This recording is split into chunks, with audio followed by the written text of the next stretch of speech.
Captain Clinton just resubscribed for 17 months.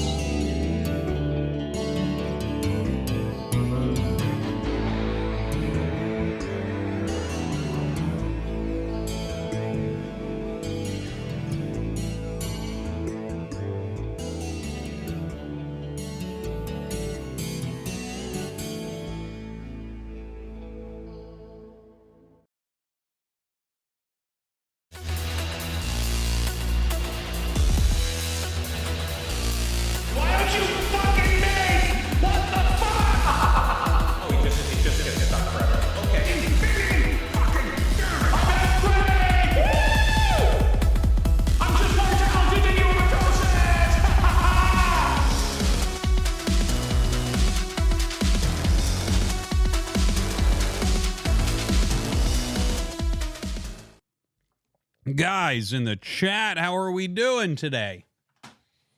Sorry, just a few minutes late.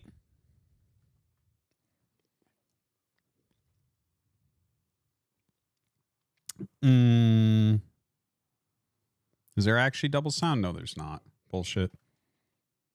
I call bullshit.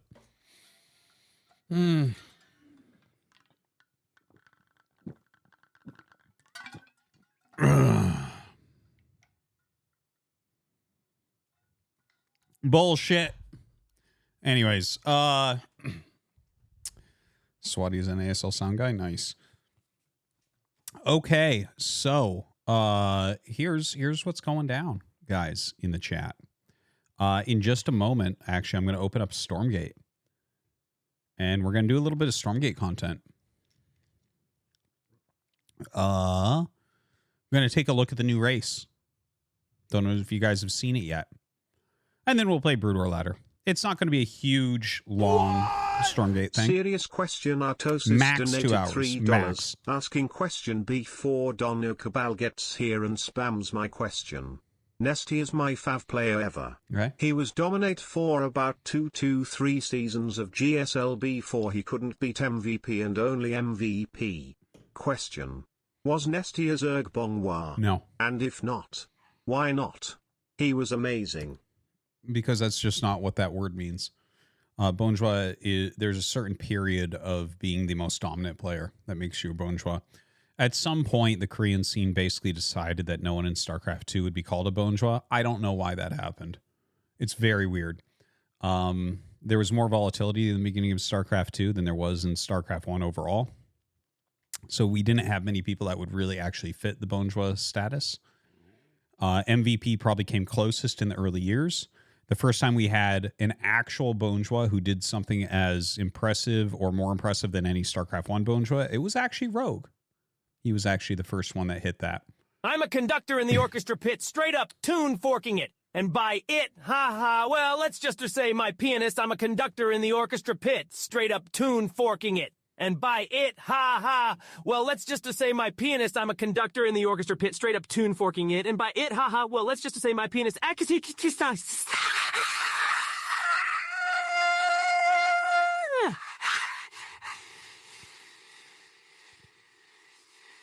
is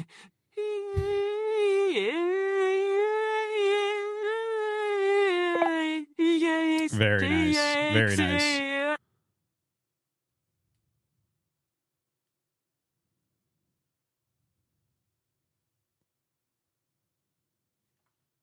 Very nice. Okay. Anyways, we're going to get started. Okay, last one. An incredibly beautiful woman in a sheer negligee on a balcony.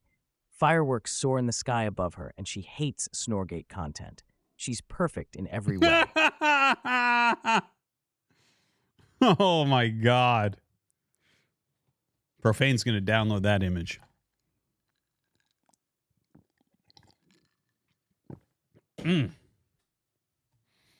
Okay. Let me switch our game over to Storm game.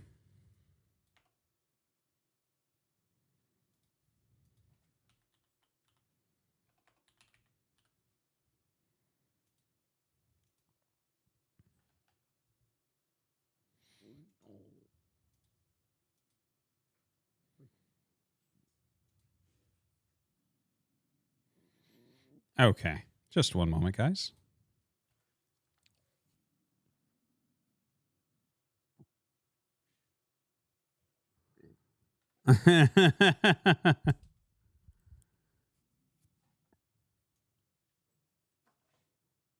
Just a moment. Just a moment. Excuse me. Just got back from the kids' soccer. Busy day. Busy day.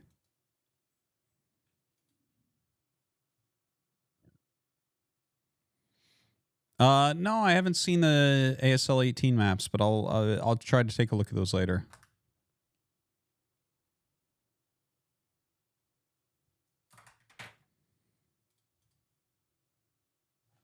Yeah, let me fix my lighting.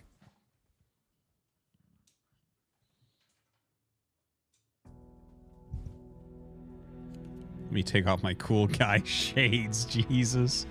My dad shades Question hanging. about Bonhwa donated $3. Has there ever been a foreigner Bonhwa? If not, who would you say is the best foreigner of all time?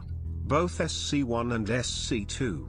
Besides Serial in SC2, that's a boring answer.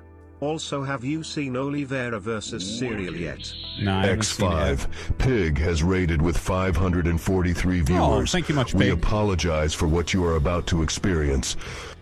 Thank you very much, Pig. I appreciate it, man. I hope you had an excellent stream. Welcome, Pig viewers. I am about to look at and talk about some Stormgate stuff in just 1 minute. I just got a Starcraft question I got to answer.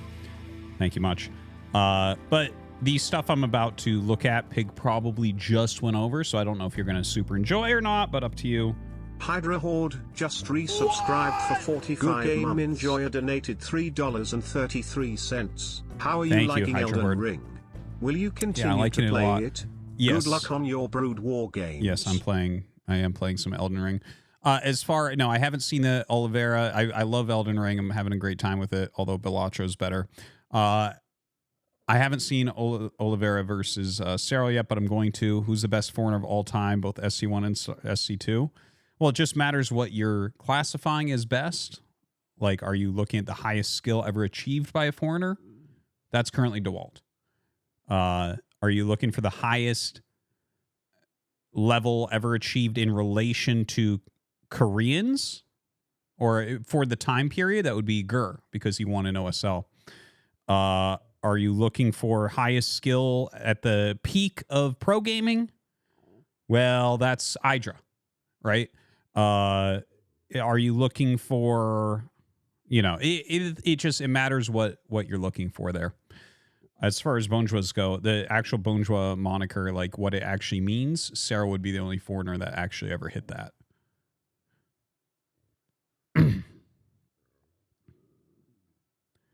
Okay. So we're gonna go ahead and do a little Stormgate. I'm gonna mute Donos just for like a few minutes here to just go over some things for people, just so you guys know. So 1 sec. I just don't want people fucking spamming in while I'm trying to show a few different things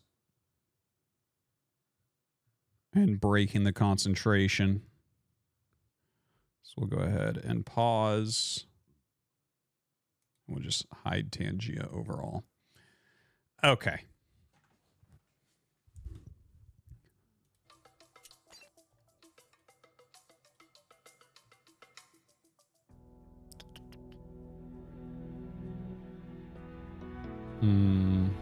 Let's go to Secluded Grove. So I'm not going to be playing any 1v1s or anything tonight. The beta is actually closed. I had to just let the people that are streaming in, and I was offered to like get a friend to come on and play with me as well, but I'm not like playing the game super competitively at the moment. There's a big beta phase that just ended, and I explored the new race, the Celestials, but I didn't like ladder during it. I just kind of messed around with it, read things, looked at things, tried things out.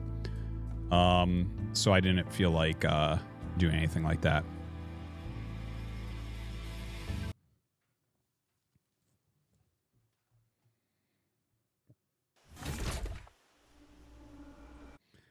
All right. So this is the new Stormgate race. This is the Celestials. They're kind of like technology plus angels is what they kind of look like, the kind of flavor that they bring. If you're looking to compare them to anything within StarCraft, they come closest to Protoss. But really, they're very, very, very different as well. There's definitely some overlapping ideas from, like, for instance, StarCraft 2 Protoss, and we'll get into those in a moment. But just generally speaking, this is a very original race. So first off, this is the Arc ship. This is your main building, okay? And you can return some resources to it. And it also moves around. Watch. Okay, so you can actually land this thing as well. But you can also just fly around the map, and it can make things while it flies. Okay? For instance, the Morph Core. The Morph Core. Okay, so the Morph Core, this thing can actually attack, and this is flying too, by the way, in case that's hard for anyone to see.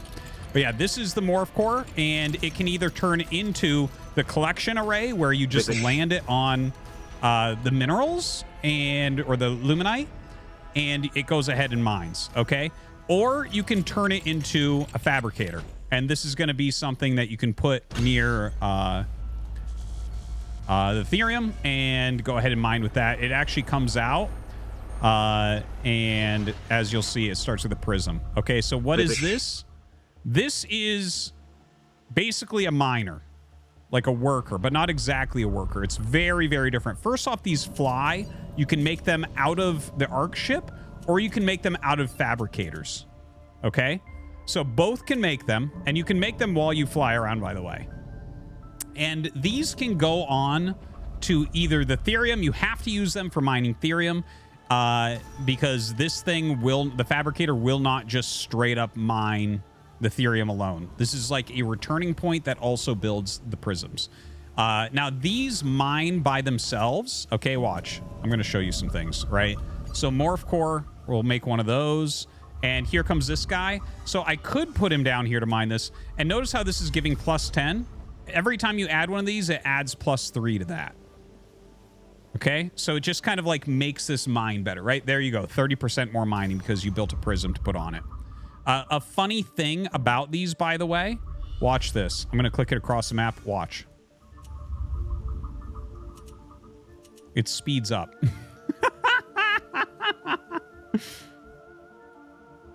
I find that to be a really interesting design choice. After it's moving for a while, it gets really, really, really fast.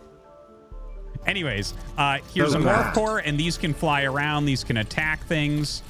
They do not have a strong attack or anything like that, but really this is just an expansion. So it's kind of a funny thing where you can see the Arc ship just kind of fly through the map and pop things out the whole time, right? Like it can build this stuff.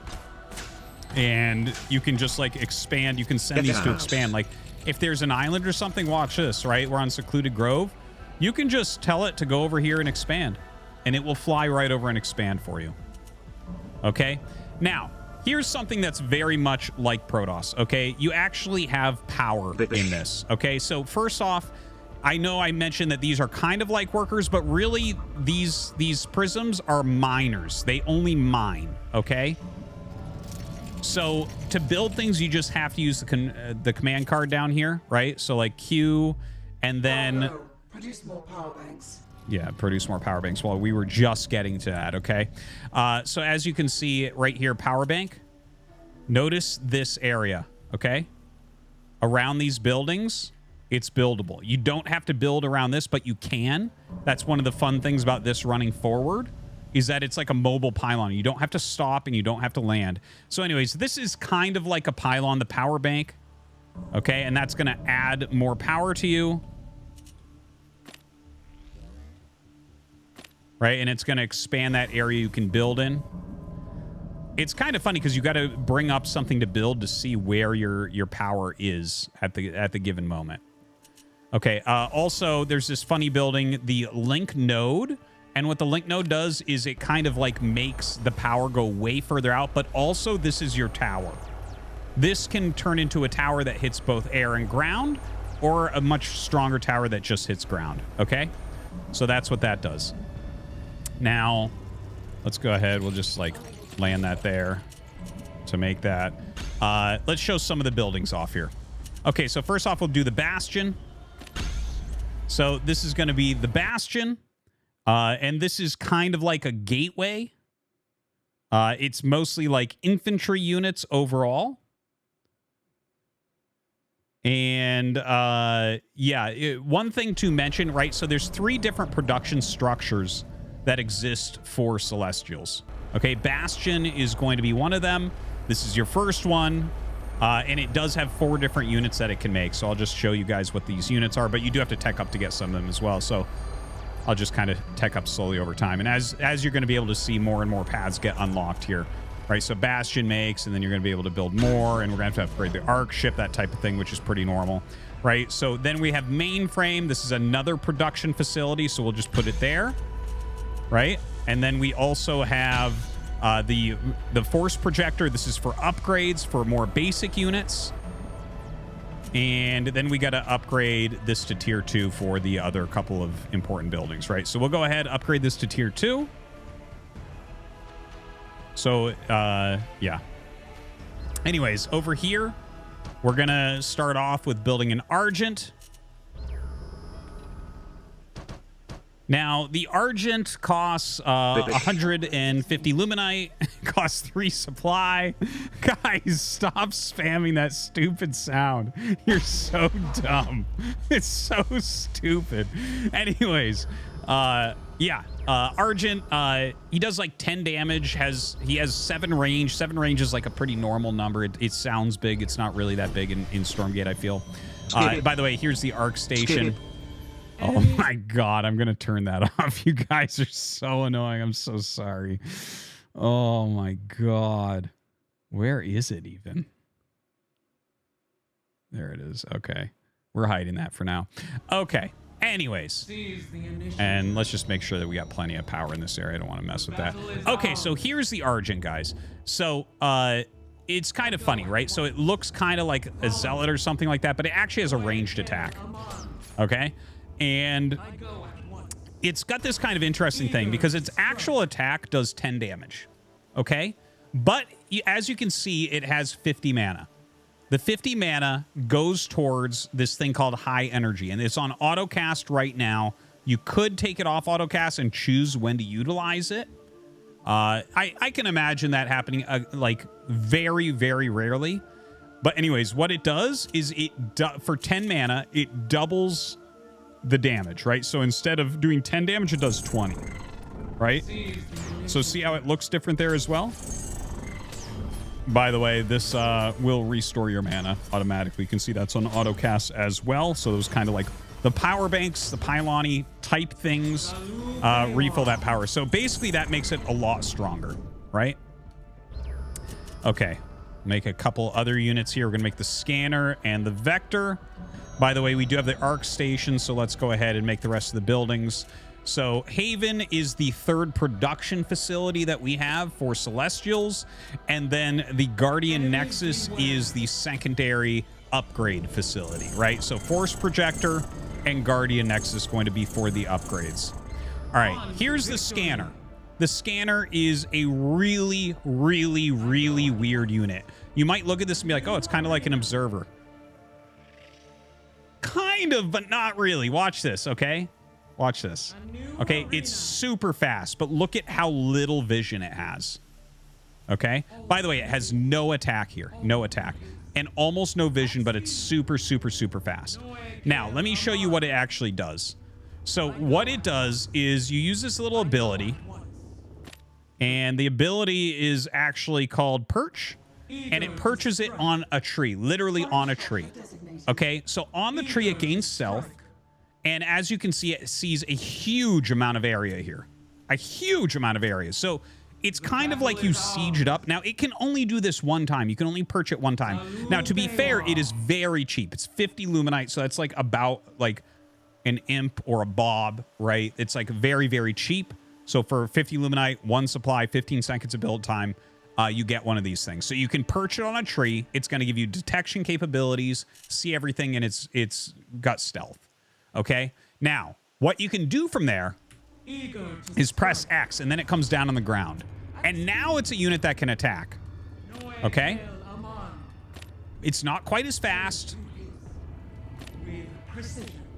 Oh, reperched. It can never fly again, though, guys. It can never fly again. So you could move it around, but now it's a little bit easier to kill. It's not as fast. Its vision's a little bit better. It attacks, but it's like a really bad attack. It's like 5 damage. As you'll see, it doesn't do anything here. Just gets completely owned. So kind of an interesting unit. Now, one thing about it, it does have an upgrade. Okay, and the upgrade is tag. And basically what that does is it's revelation. If you know the Oracle from Starcraft 2, it basically puts revelation onto an enemy unit, right? So it like tags that unit, you can see what that unit can see, etc. Okay, so like, well, we're upgrading now. I'll show you it later. Okay. By the way, about the Argent does have an upgrade here called Photo Restoration, and that is right here. And what this does is, first off, it's like Zealot legs a little bit. It gives it plus 13% movement speed, but it also allows it to refill its energy, right? So you know these attacks that it's doing that cost 10 mana each, so it can do like 5 in a row, and then it has to recharge. So 5 in a row of 20, and then it recharges. Well, if you stand still for 5 seconds, it recharges all of its mana all the way. Right? So it's mostly about standing still. You're going to see this as a recurring theme with the Celestials, that if you pull them out of battle and utilize a certain ability, they're able to fix themselves in some way. That's like a very common thing within this race. Okay, so that's the first 2 units out of the Bastion. Now we're going to look at the Vector. Okay, the Vector is 100 Luminite, 50 Therium, 2 supply, 30 seconds to build. It's quite fast. It has 6, it does 6 damage, but in a funny way. It shoots 3 shots of 6, right? So it's going to interact a little bit differently with armor, but still have reasonable damage. See, 3. So you can't even get it to not shoot the 3. Okay. So it's always going to shoot the 3, but obviously when you have 3 shots coming out, armor is going to be a little bit stronger against that.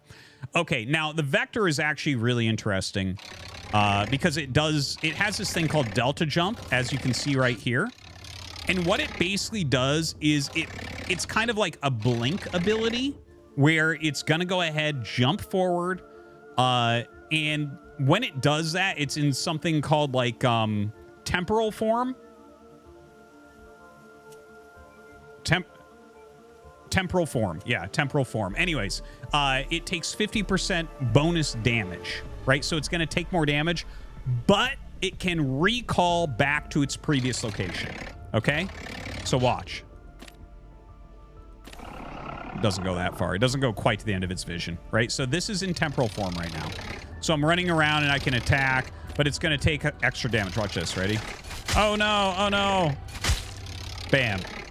Teleports back. Okay, so yeah, this is it's kind of similar to like an Adept, a little bit.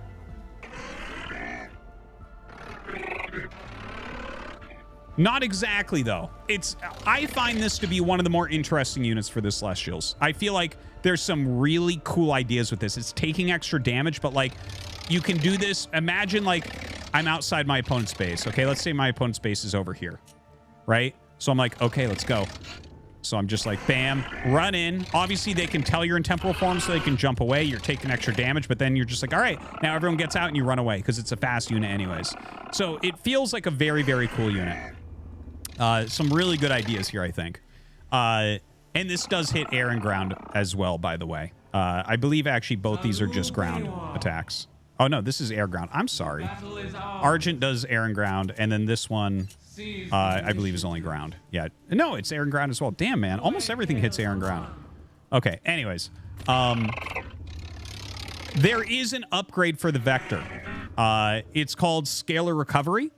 And basically what that does is when it teleports back, like let's say you're doing this little harassment attack and you take some damage, and then you teleport back. Well, I don't have the energy to do it right this second. But if you have that upgrade, it will return it to the energy and health that it was at. So let's say you have 100 health, or let's say you're full 100% health. You go in and you get down to 1% health and you have that upgrade and you jump it back, suddenly it's at full health again. So, yeah, I think that's one of the more interesting units for sure. Okay. Next unit, the Saber. Now, the Saber is weird. I'm not a big fan of the Saber so far. Like, I get it. You'll see here. It's more expensive, obviously, as it's like one of the higher tier units. It's 225 Luminite. It's 125 Therium, 6 supply, 45 seconds to build. So takes a lot longer. It's got much better range than these other units. It's up at 13 range, so almost twice as much as the Argent. And it does 48 damage. So it's a heavy hitting unit for sure. Now, this unit is so slow, it reminds me of the Reaver a little bit. It's incredibly, incredibly slow, right?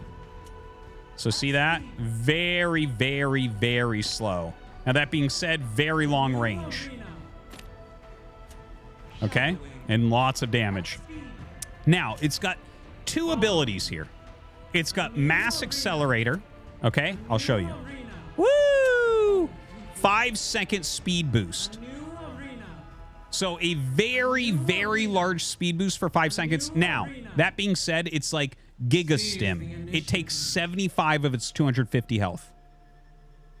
75 health there. Crazy. Now, it has 2 abilities. One is called Self-Repair. The Self-Repair will repair you for 125 health over the course of 10 seconds, but you cannot move. Okay? If you try to move, it cuts it off. Right? Same thing if you're doing the speed boost and you attack or you get attacked, the speed boost cuts off. Okay, so you can choose, am I healing right now or am I boosting right now? Right? So this kind of goes back to that same thing we were talking about before, where a lot of these celestial units, like if you kind of take them out of battle, they kind of can repair themselves a bit. Okay?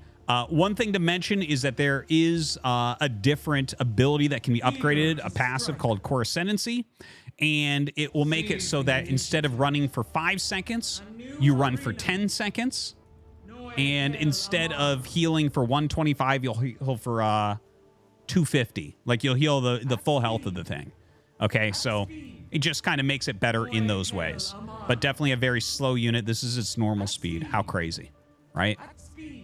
Okay, so those are the units out of the Bastion. By the way, all 3 of these buildings, all 3 of these production buildings, the Bastion, mainframe, and the Haven that you see here, you'll see this little thing that says B. What is that? What is that? It's designating something as a prime building, a prime Haven, a prime mainframe, a prime Bastion. So basically, you could have one of these near your opponent, you set it as the prime, and everything that you make out of those buildings will come out of it. So it's like a warp gate. It's very similar to a warp gate. Okay, so you can get all your units to appear at that front location. Okay. Let's go ahead and go over to our next units from the mainframe. First, we're going to get the Kree. And I'm going to start some upgrades for the Kree right now. You're going to love the rollout. Oh, okay. So, the Kree. This guy is 100 Luminite, 25 Therium, 2 supply, 26 seconds to make. He's going to remind you of the Zealot a bit. He's a melee unit. He does 24 damage.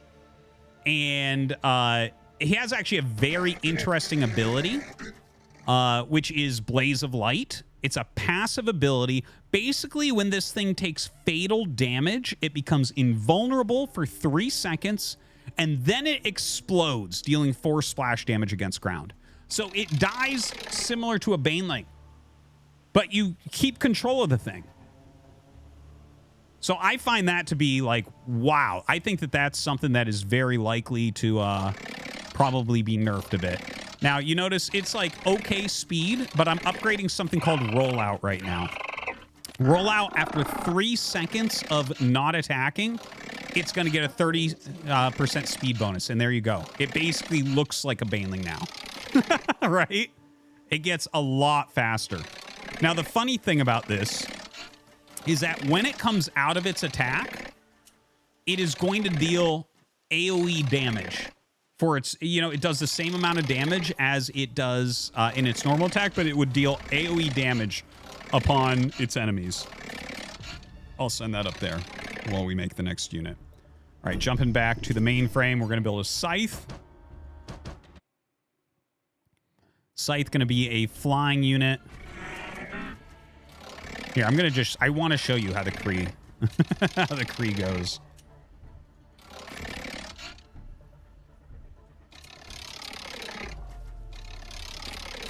And you can see dealt a lot of damage there. We're going to let him die. So you can see the invulnerability thing. Ah! So imagine having a bunch of those. Enemies beware. Oh, man. Okay, so now we have the Scythe, okay? The Scythe is 100 Luminite, 75 Therium, 3 supply, 32 seconds to build. Does 4 damage at 7 range against air and ground. Okay. So it has this pulse shield ability, and you can put it on autocast, or you can activate it yourself, right? So basically, if it's getting attacked, you can make it take no damage for 3 seconds, right?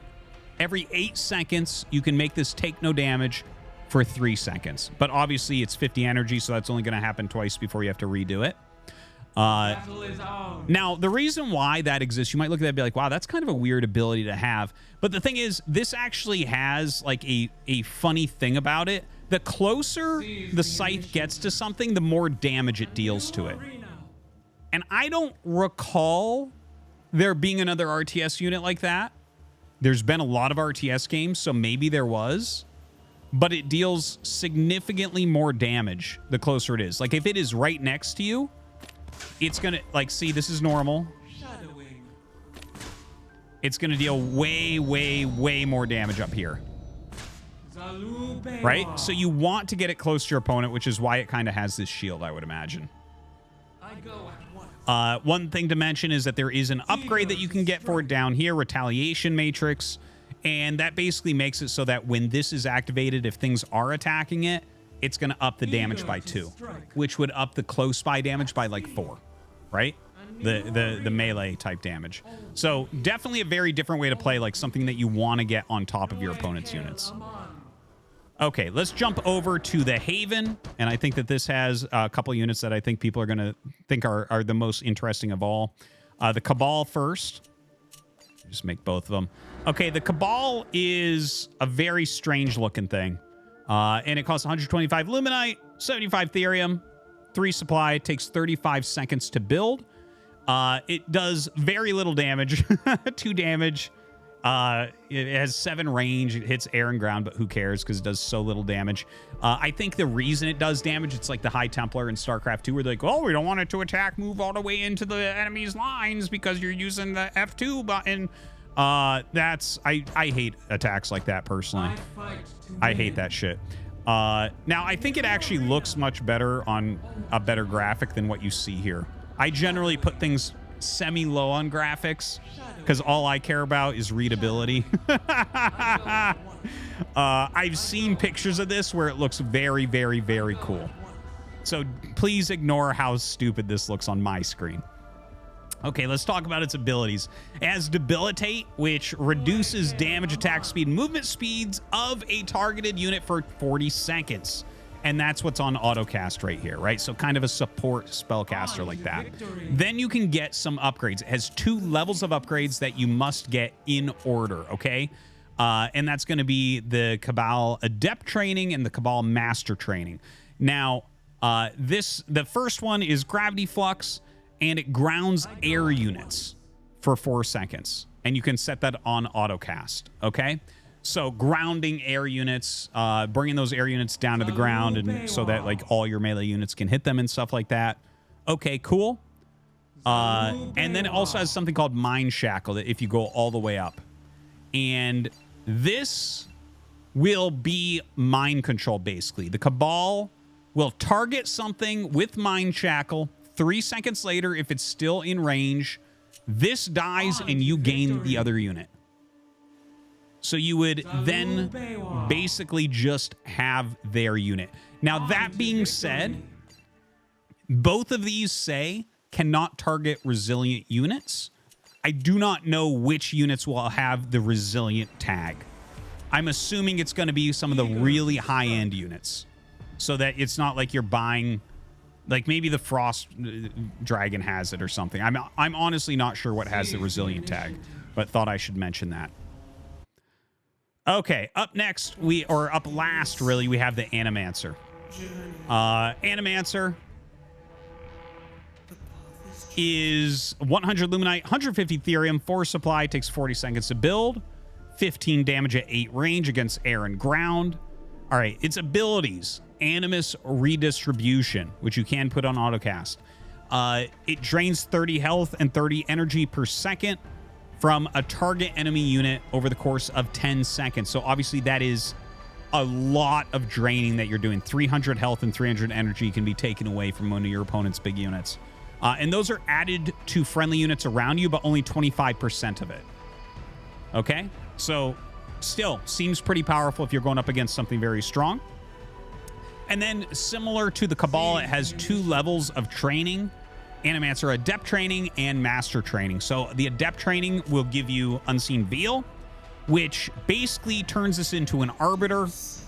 It'll stealth your nearby units and structures for 30 seconds, and it increases movement speed by 25%. They unstealth when they're attacking or being attacked.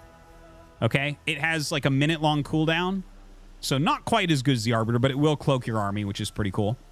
And then the second one is Dark Prophecy. And this is a channeling spell, and you're going to understand why when I explain it to you. Channeling meaning she's going to have to stand still and make it happen, so there's going to be ways to interrupt it, right? So basically, it makes like this singularity at a target location, and it slows all the units down by 50%, dealing 20 damage per second for 2 seconds, and then 40 damage per second for 6 seconds. It doesn't work on structures, so it's like just specifically for army, so there is definitely some big counterplay to that. Okay, so those are kind of the 2 big spellcaster units. And then, of course, we have, the Kree, which are like Baneling Zealots. And then we have these, like, kind of Scourge-esque, like, close-range air fighters, right? We have, like, the ranged higher damage. This is like a cross between a Dragoon and a Zealot, I would say. This is like an Observer that can attack. Okay. I think that, the Saber and the Vector are both like really kind of original, very original-ish ideas, where it's like, okay, maybe some ideas taken, like maybe some ideas here taken from like Reaver Shuttle or something. And, maybe with the Vector ideas taken from the Adept or something like that, but it's kind of like in reverse. So definitely very interesting in that regard. Again, all these can function as like warp gates. These get upgraded into your turrets. These are your upgrade structures. And, oh yeah, the top bar I should talk about as well. Okay, so the top bar basically has, 5 abilities currently. And you can see, by the way, as you build the power banks, that's going to bring your power that you can hold up, right? So as it generates, you're going to... need to expand that a little bit. Okay, so first off, you have power redistribution. This is actually going to be a really fun one to really keep an eye on pros when they're utilizing it, because it will power on or power off buildings, right? So look, you can just turn that off. So this can't be used now. See? This just can't be used. And then we can turn it back on. So basically, if you need to suddenly redistribute your power, if your power is being sucked up and you're like, oh shit, you can turn off some buildings and then turn on other ones with this, which I think is kind of a cool idea. Okay, here, let me show you some of these higher end ones. Let me fly this slow boy over here. Oh my God, it's so slow. They have a specific ability for creeping. It's called Evolution Catalyst, right? So it's this one here. and you can do it on a creep camp, and it will take a minute, but well, not a minute. It'll take a few seconds and just kill the creep camp for you. Now, if the creep camp is already dead and you use it on a recharging creep camp, it instantly recharges it and brings its level up. So, like, if you want to just take a creep camp, you can just do that to it to bring it back if it's not there right there. Okay? And then we have Purify, and Purify makes like a beam of light, which restores energy. 5 energy per second to your units, and it drains energy from your opponent's units in that same amount of time. And it will also dispel buffs. So, like, if your opponent has a bunch of buffs, you can cast that right on it. It's going to get rid of those. Then we have this one, Zenith Scan, and this is basically Comsat Scanner. See? It does a big scan and then a secondary smaller scan. Also does detection, but basically just Comsat Scanner. And then we have Sovereign's Watch, which is definitely very important. This turns... It's. Do you guys remember the Mothership Core with Pylon Overcharge? That's what it does. Okay? So, like, watch. We'll put it on this. Oh, I can't tell it to attack that. But anyways, it will attack. It will attack things. See, that becomes like basically a turret for a little bit, and you can see it just lasts a little bit. Yeah, it can't hit structures, just FYI. So there's not a rush quite like that. So like if your opponent has static D and you have this won't do anything to their static D. Their static D will wreck you, but it works against units. So definitely a very good defensive spell. Yeah, and I think that pretty much covers the basic like guide of what the Celestials are. Hope you guys learned something. Let me know if you like the design. I think it's pretty original. Obviously, it's not 100% done, but definitely a very cool start. Not exactly what I was expecting from the third race, but definitely gives a very different feel from the other two races, which I definitely appreciate. Arterius just resubscribed for 4 months in Goonin. Thanks. What do you guys think? RCGG just subscribed. What? Clever Starcraft Gar cheered. X300 RT. Every sponsored content should have the sponsored or a D hashtag. I suggest you read the Twitch rules, RT. What? Clever Starcraft Gar cheered. Such a meme. X300. How much money did they give you to sell your soul and chill this shit? I hope a lot. Oh my, guys. They did not give me 1 penny to do any of this. I like RTS games. You guys see that I try out like every RTS game that comes out, and I always give my honest opinion about them. But yeah, that's the Celestial race. What do you guys think? What do you guys think? I don't know if you've watched anyone else's content on it so far. We're actually going to take a look at a few pro matches in a minute. But let me know what you think about them, like the design aspect, okay? Specifically the design aspect. Seems undertuned. Okay. I could see that. Yeah, I mean, this is, it's, I want to say April 30th is when it was released to the people behind the scenes. For like the internal, what I don't know what it's fucking called, these alphas or betas or whatever they are, but like April 30th, I believe, was the first day that Tasteless and I saw it. We were actually in California. I downloaded it on my laptop and we took a look. What? Musicman _ 1996 cheered. X300. I think it looks like shitty Protoss in a mobile game. I'm glad you are paying for your house with these hash ads. Jesus Christ. Probably be high skill ceiling. Yeah, I really like the design of a few of these units. So let me actually just pop the screen over to here real quick. And let me...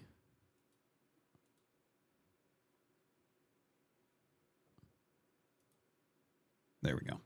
Okay, so like I think I'm not a huge fan of this one. This one seems, I don't like this one, Saber. Tryon32 just subscribed. This unit, the Animancer, kind of reminds me of like Warcraft 3 a bit. Like, I'm going to be honest with you guys, this race isn't for me. Celestials is not for me. This is not going to be the race I play. Like 100% I'm playing Vanguard. It's just Terran for life. I can't fucking help it. Apparently there's something wrong with me. But specifically, like I'm not a huge fan of either of these units. I like this idea. Like the weird flying bases I like a lot. I think that the Vector is one of my favorite units that I've seen so far, and I actually really like the Scanner. On to victory. I think the Scanner, like, I don't think it's awesome, but I really like it. I like its, like, utility. I don't know. It's just, it seems... Two-panel combat. I like it. In the left panel, Artosis shows people the video game Stormgate.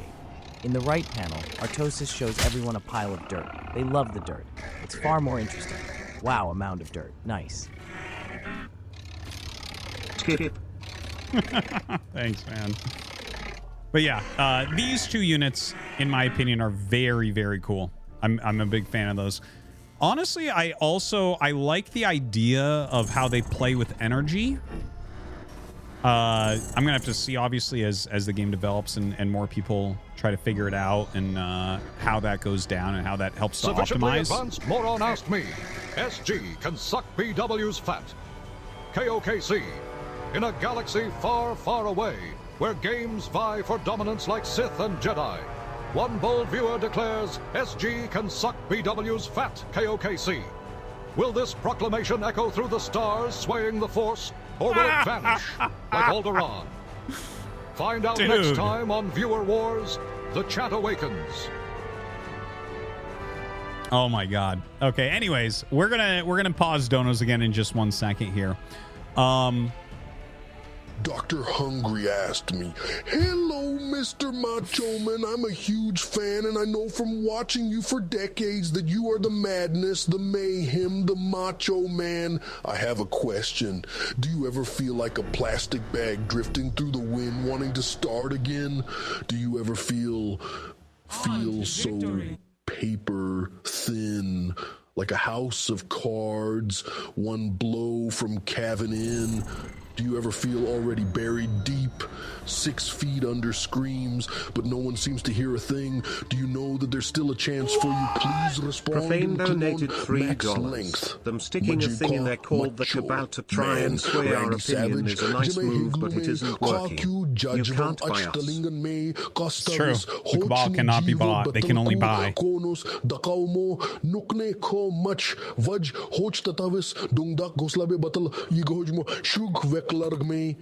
Kamusha Hoknovpu Achdudaj Yivok Ija Konos Gosnes Luspet Nech J.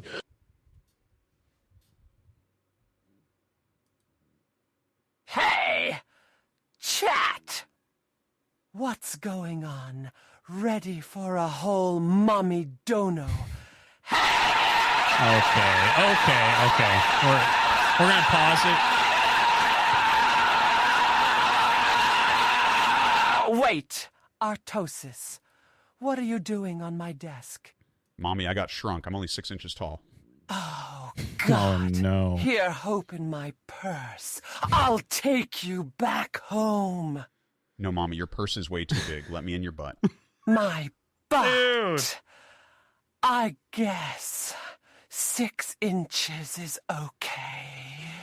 Go ahead. Get in, mommies. But I'll take you home. Thanks, Mommy. Okay. Thank you. Thank you, Vegeta. All right. I'm going to pause donos for a few minutes here. I want to take a look at some pro matches. Just a moment. Where is it? Over here.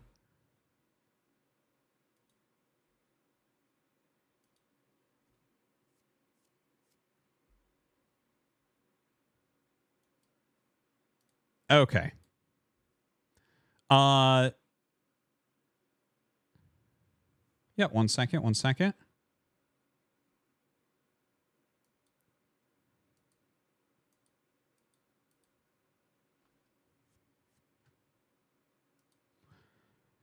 Okay. So we're about to take a look at, again, some pro matches here. I haven't watched them yet. There's a couple matches of Parting playing Celestials against very top end, a very top end Vanguard and a very top end Infernal player. So I wanted to take a look at that. Parting is like probably overall the best RTS player in the world when you look at his strength across various games. So it's perfect, especially with him being like a Protoss player and being good at this type of thing. But yeah, let's go ahead and take a look, and yeah, I guess we'll just see what the it looks like for the pros to play. Like I mentioned before, I haven't like seen these, and I haven't actually like there was a very closed like beta that went on recently, but I didn't play competitively. I went in like I just showed you there and screwed around in basically single player, right? Like against computer. So yeah, let's go ahead and jump into this.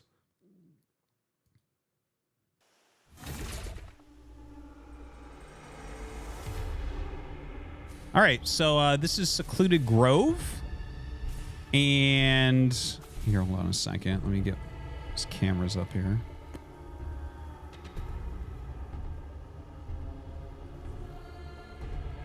All right, so we're on Secluded Grove, and you can see immediately he's gone ahead and started to expand a little bit here, sending out his arc ship as well. Yeah, the Morph Core going down towards that natural base. His opponent here running around with his dog, just getting the scouting done, seeing what's where. And yeah, I think that, you know, this being Secluded Grove, a map like this specifically, right? Like the other two races don't really have flying units at the beginning, so I think that makes for some interesting opportunities for the Celestials. It seems like they'll be really good on maps with places that are hard to access early on, right?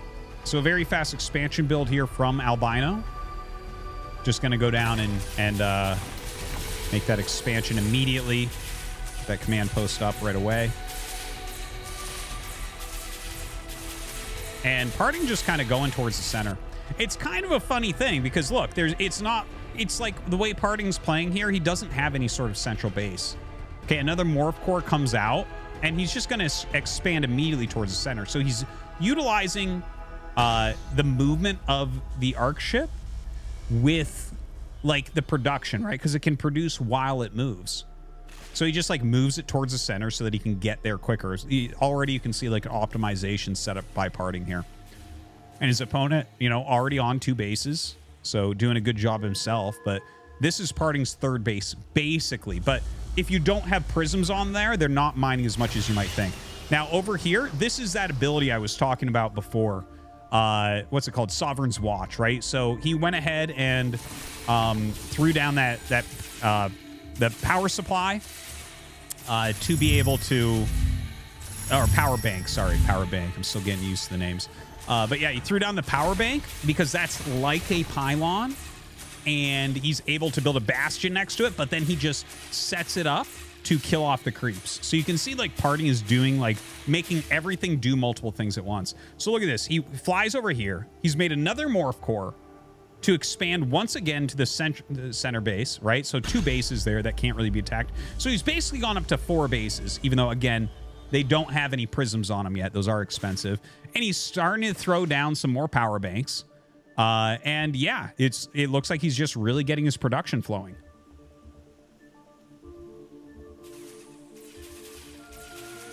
So I believe we have 2 bastions right now, if I'm not mistaken.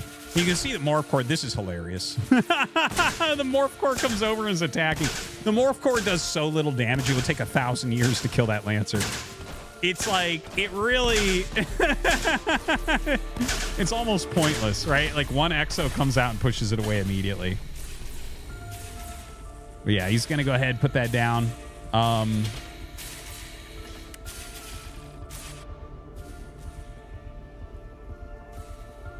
And I believe we're going to get a link node up here probably as well pretty soon. Yeah, so some Argents coming out right now. Remember, these are the ones that have 50 energy, and for 10 energy, they can make their attack double powerful. And you can see the animation is different. It's like a bigger yellowish beam. Now he backs up into the power bank and actually gets that mana recharged. So it seems like it's almost like a shield battery rush of some sort. Now, it looks really strong, but you can see the Exos actually really chunk that guy down to half health like super, super fast. And like just one of these towers is doing a very good job. But yeah, Parting continuing to set up more towers here.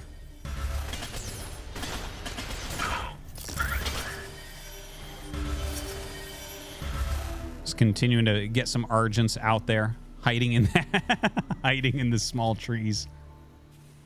And yeah, Biokinetics lab going. So he's probably just trying to get quick draw hustle right now to just be able to micro those Exos a lot better. Very, very important upgrade.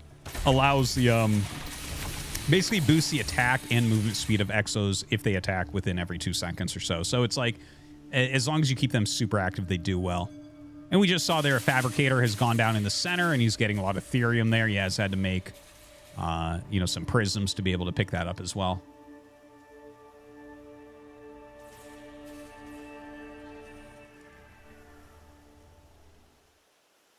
So yeah, Arc Station has upgraded a little bit. Looks like kind of a weird turtled position here.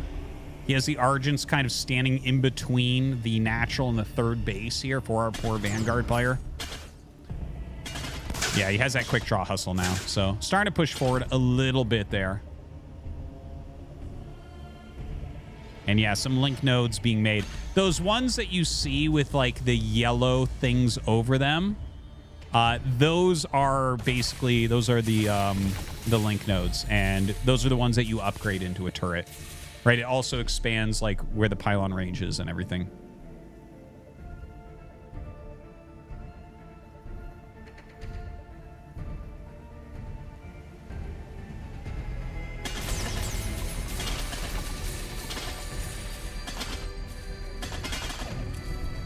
Yeah, and it's kind of funny because like you see this from Parting and it looks like crazy strong, but honestly, looking at it, and look, he's getting some Kree out now as well.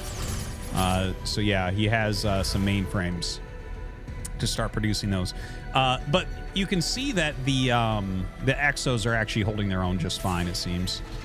We don't have any med techs in here yet. Might need to get some Atlases to be able to push this all back as well. The Atlas, of course, kind of being like the siege tank-esque type thing. You can see plenty of static D there to kind of slow him down.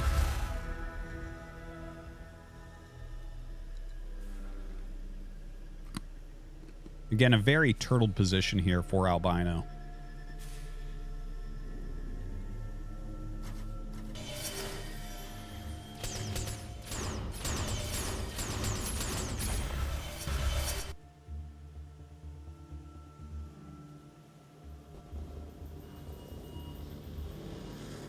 Yeah, a lot of mining going on right now. This is kind of a nice thing as well about the Fabricators, because the Fabricators can make those prisms. You don't need your Arc Station to necessarily be doing it the whole time for you. This is such a Parting-esque strategy that we're looking at, by the way. The fact that he's just like taking the whole map while keeping massive pressure on you with forward buildings. It just reminds me of like every Parting game I've ever seen. I do wonder if he's going to switch over to full-time Celestials, because he was playing very heavily previously with the Infernals. So it looks like he actually has made some scanners here. Yeah, has that rollout now for the Kree. Scanners being sent out in different directions. I think he's just going to get some massive scouting by these. You can see the amount of vision he's getting is absolutely absurd. So the Kree coming in.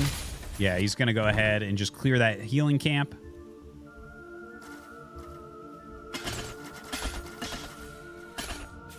Dude, the Kree and rollout are so good. Look, like the Kree in general, it looks like such a pain to play against. Watch this. Look at that. Look at that. Look at that. Oh, my God. And if you even kill them, they're just going to turn around and attack you. Oh, see, now he actually has some there that are going to die and leave some splash damage, but he didn't turn those around. As people get better, you're going to see those ones turn around immediately. It's like Banelings. It's like a Baneling that almost can't miss just based on what speed it is. Now it looks like we have some Vulcans being added in, some Medtechs as well. Just healing up over there. Yeah, he does have a couple factories now, so...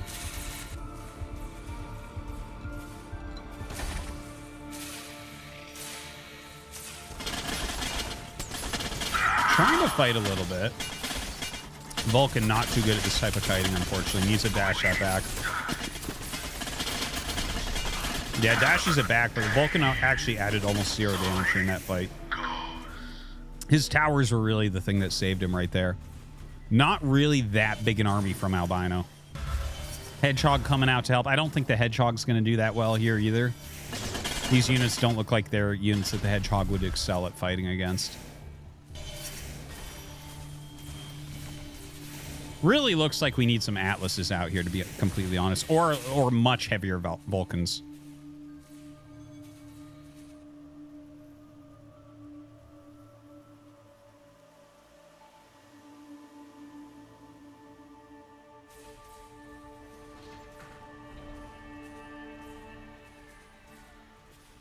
All right, another Vulcan comes out. Nice.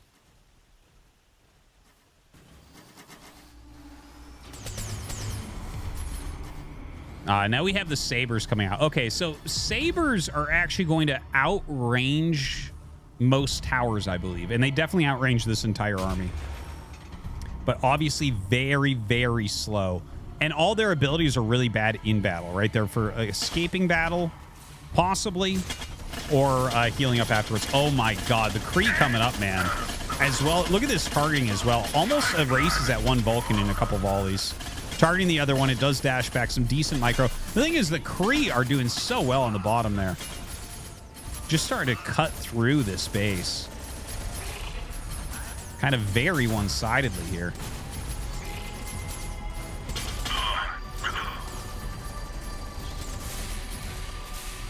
Look at this. He's going to explode in the mineral line with the Kree. Not quite enough. It's not like...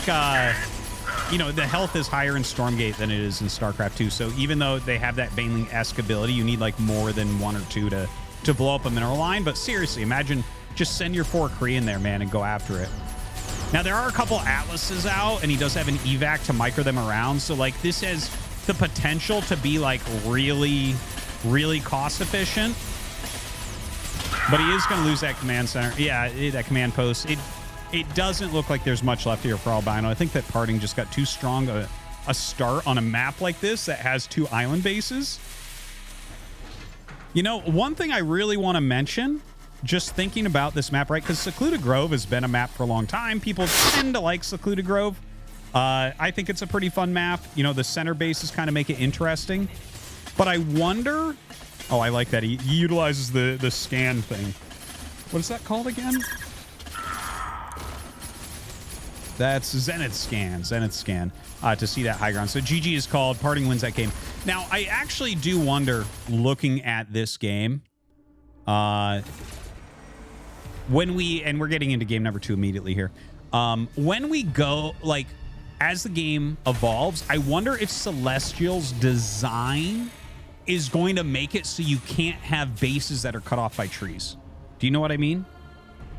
Like, the fact that you can see Parting fly over to a base that, like, his opponent cannot get to if they don't play Celestials, and just immediately, you know, start mining from it. I don't know. Maybe it's not that big a deal. Maybe against Celestials in the future, you'll see people rush a little bit quicker and, like, pressure those types of areas more quickly. That makes sense. That could be. And by the way, we just saw, I believe that dog actually was blocking that from the Morph Core from actually making the expansion. So the Morph Core having an attack there actually was very important. I hadn't realized that you could do that, but of course, that makes sense. That's something you could do, like, for instance, on geysers in StarCraft 2. You could, like, stand on a geyser to stop other people from taking it. Anyways, we see this same type of move from Parting this game as he floats his arc ship over here, and he goes ahead, throws down the power bank, and he'll make a bastion there, but he'll also utilize, Sovereign's Watch to be able to, make that turret and clear everything. Oh, wow. Really excellent utilizing the Lancer actually has a line of splash damage in a straight line from its attack. So he actually cleared that super fast. That was really good. I'm gonna have to copy that.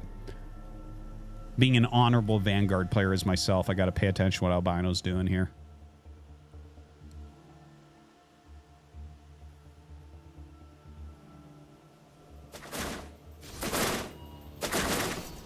Yeah, look at that, man. Damn. These are the quickest clearings ever. I love the arc ship just flying right over, man. Just going right across the map, no problem.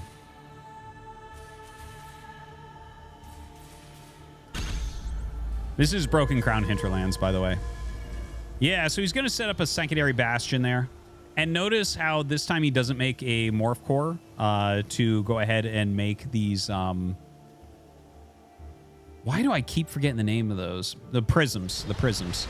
The prisms can return the Therium directly to the arc ship as well. And there's another bastion. So he actually didn't make a bastion up at that top one. It looks like he just utilized that to maybe look around up there. So the third base coming up super fast here from Albino.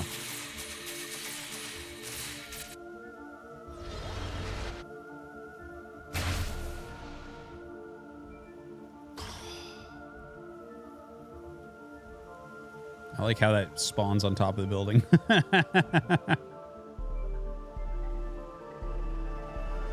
Yeah, so it looks like he has 3 bastions right now spread all around the map, but it doesn't matter where they are because remember, again, you can set a prime bastion where all the units made from all the bastions will appear at that one bastion. So definitely it seems like strategically it's probably a very good call to make your bastions spread out so you can just pop units out anywhere. So it looks like we do have some teching up going on right now. Going towards that factory, as well as another barracks on 3 base. Some more prisms coming out. Prisms, by the way, mine like 50 Therium before returning, by the way. Just a slightly different feel in the mining. Yeah, so some vectors right now. Look like they're going to help him clear a few camps. Not a lot of engagement so far. It looks like very greedy economic play on both sides. This game, much more from Albino than the previous game. And a little bit of creep clearing as well. And look at that. The Bastion that he originally made with the Arc ship, he's powering as well with that Fabricator. The Fabricator does have a ring of power that it gives as well. Really well thought out building placement here from Parting. I tell you, like, I've gotten to hang out with Parting quite a few times and talk with him and stuff, and he's crazy, man. Like, when these closed betas come up or whatever, like, he plays more games than anyone. Like, he literally does nothing but play. Before that tournament that he won, the EGC or whatever it was called, that Tasis and I cast the finals of, like, a few months ago, he played, like, 800 games or something. It was insane, the amount of games he played. And you can see he's already got this so well optimized. Now look at this. He's running around with the vectors, but not... He didn't, like, come in here with the blink out ability. So maybe he'll utilize that to try to escape. Killing a lot of workers right now. Look at this. He's even used Bob Overcharge, which actually adds a lot of armor onto them. But still the vector's doing a great job. And he's chasing him down with the Exo and the Lancer, but that is not enough right now. Yeah, the turret going to be way too much for him. Flat cannon easily pushing him back. There's another one up here. Comes up to try to actually take out some of these. I feel like his vectors are doing a pretty good job. Really fast. I want to see him actually utilize their ability and see what that's going to end up looking like.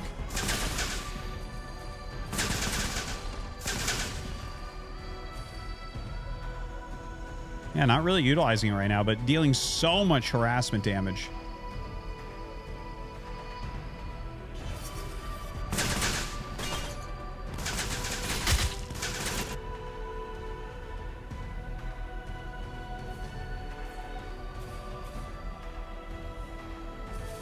Look how annoying this is.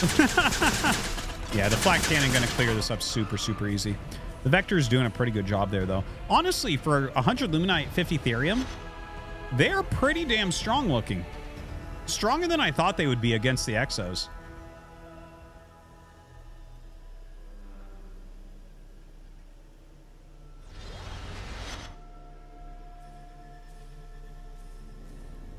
Yeah, another group coming in now. It feels like partying is just completely overwhelming him.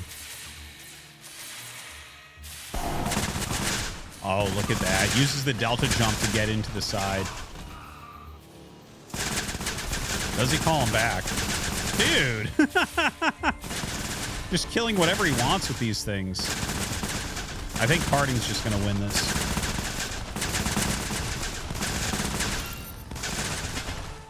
Well, at least he salvaged it. So eventually that Delta jump does wear off, by the way. And then they aren't taking the double damage anymore at that point.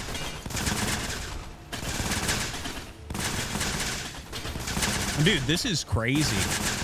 It's like the one flak cannon is not doing anything. It's tickling them. Why is Terran always the weakest race? Why am I drawn to them? Why am I drawn to weakness? Yeah, I mean, partying's just massing up everywhere. You can see he's taken over so much of the map at this point. It's getting bad.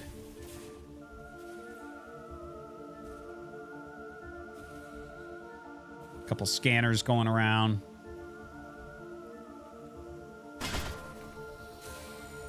The Vector's still just being just completely annoying inside the base. Look at this. Everything fits through small trees as well. So you can clear that so easy.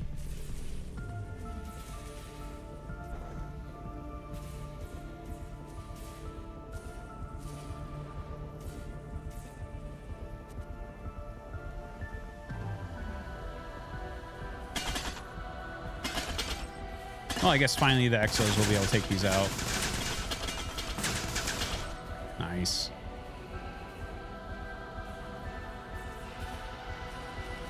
I think Albino is not like it's hard, right? Like basically partying's getting in there and dealing so much damage. He needs to get critical mass. You know, that's always something for Terran and Terran-esque races like Vanguard, where it's like, yeah, you have to have the army that becomes cost efficient. Without that cost efficiency, he's not going to be able to do it. And you can see partying is just coming in for the kill. This is not something you're going to come back from. I think this is going to be game. This is a best of 5, though, so we'll at least go into a third game. Partying up a good 90 supply now. Really not much left over here. Gets a Vulcan out, but yeah, everything getting pretty heavily clean. GG. Partying goes up 2-0.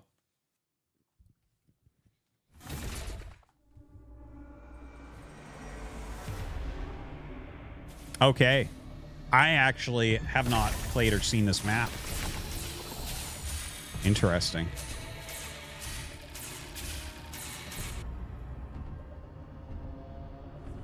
So partying's showing us that you can play in a lot of different ways here.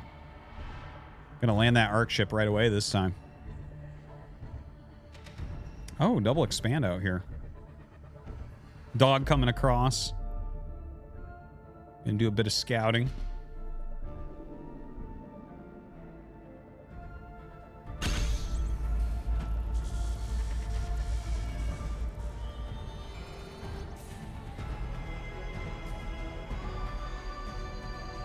So yeah, he did go barracks first here, get a Lancer out. I guess go clear some of these camps right away.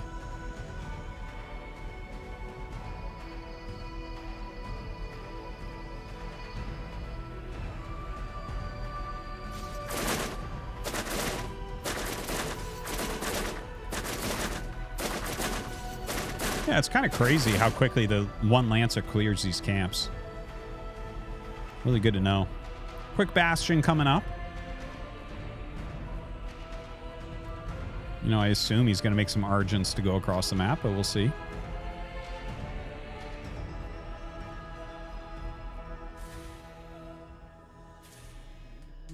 It's funny. There's because there aren't really workers, like there's the prism, I guess, but it can fly. You know, some of these other builds that we've seen utilized quite a bit. Oh, I like that. I like that. Just keep the Lancer over there and hold that. Now, you can't really, for instance, like you can't do any sort of dog rush or anything, right? And go up and harass the workers because it's like, well, I mean, I guess you could go after a prism, right? But it flies, so yeah, they aren't going to do much of anything. Also seems, by the way, the Celestials have a lot of things that shoot up and down compared to the other races, I think. Kind of interesting.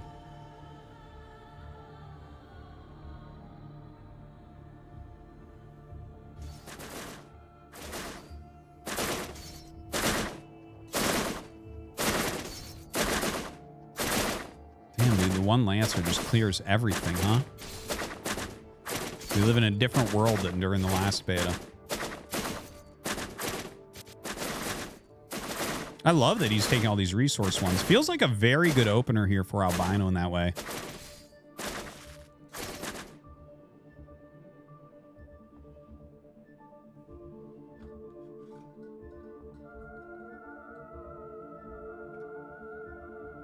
Yeah, doing a great job just getting these extra resources.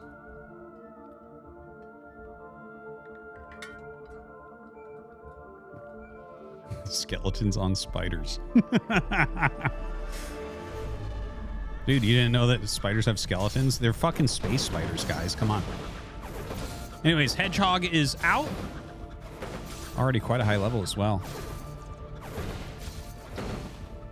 Dude, he is getting like every single camp. Great opener here from Albino. For real. Now, here come the Vectors from parting. Not too surprised to see him relying on Vectors so heavily. Now, how do Vectors do against Hedgehogs? Because Hedgehogs are fast as hell. Now, that was an excellent shield because, dude, that's a level 3 one already. So that's like a very good Hedgehog. Unfortunately, it looks like this Lancer will end up going down. Can't hope to stand up against the micro of Mass Vector. Do Vectors beat Hedgehogs? Honestly, don't know. Just on one factory at the moment, or mech bay, rather.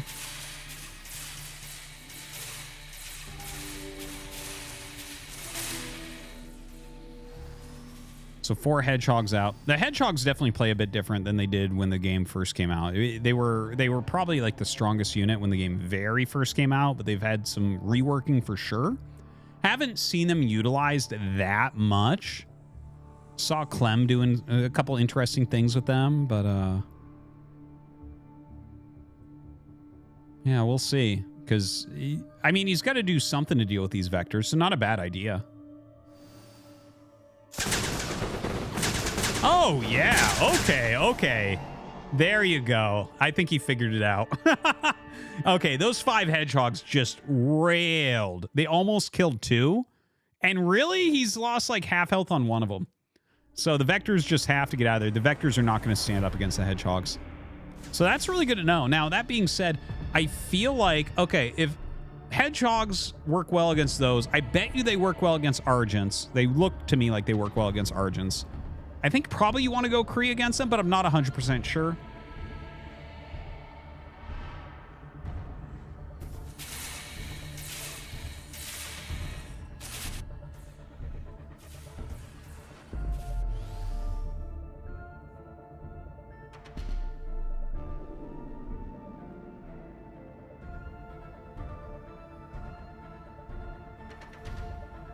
Now, parting's still pretty heavy on the Vectors. Pretty close supplies so far right here. All right, so he's taken over this vision tower. Good to see. Feels like a pretty big map. Still just Vectors being made. And that was the ability, by the way, that I mentioned before. What is that called again? Evolution Catalyst, where you can just clear a creep camp with energy from that top bar. Cool idea. Vulcan's being added in. Okay. Another morph core going across for another base. Very efficient way to expand.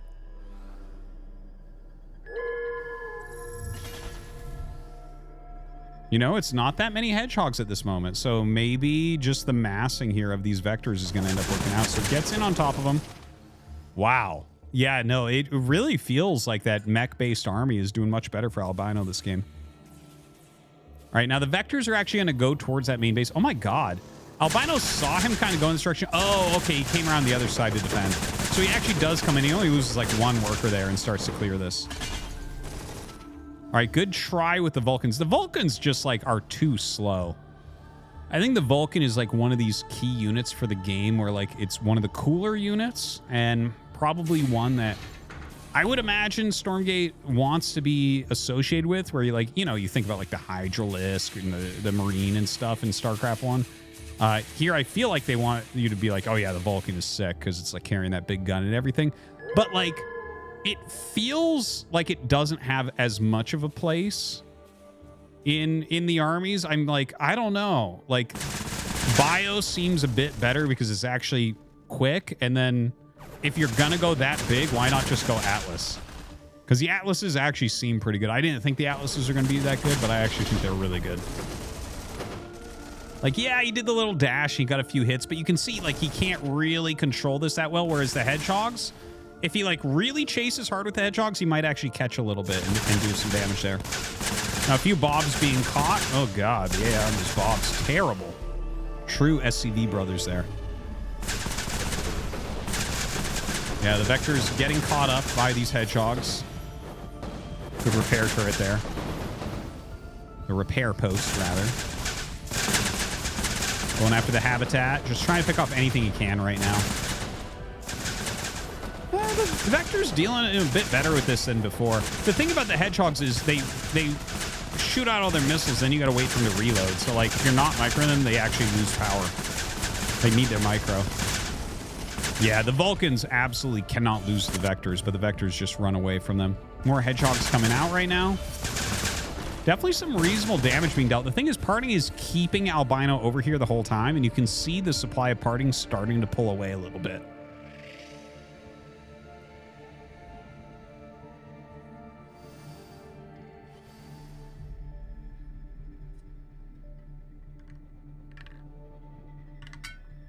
And don't forget, guys, this is still very much the early days, right? Like, this is before the game is even officially released.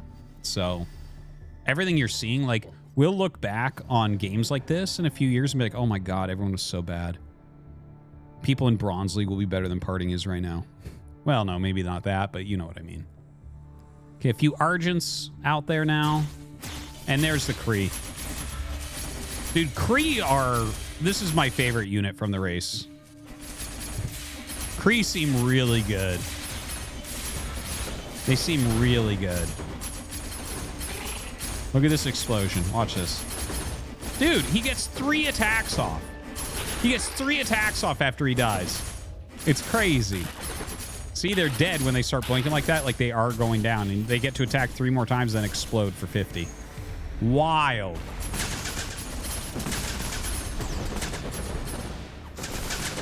I already know that's getting nerfed. I already know it.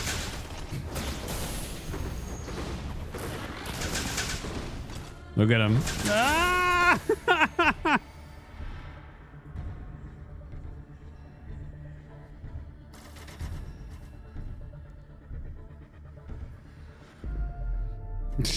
Where are those prisms going? All right, so right now we got a couple Argents, some Kree, some Vectors in here.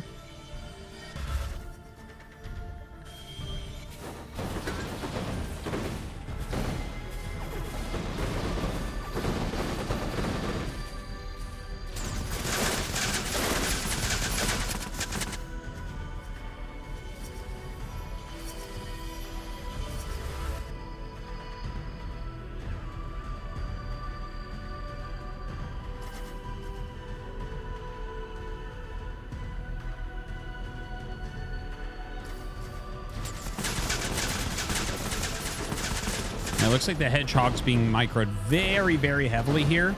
Okay, so hedgehogs with super heavy micro destroy Kree. That we can see for sure, but that's not necessarily something you can keep up all game, right? See? It's like, well, I mean, technically you could kite here, but you do have to do other things in the game than just kite your army the whole time. So that does seem a little bit tedious. And GG is called, so yeah, Parting gonna just win 3-0. And GG.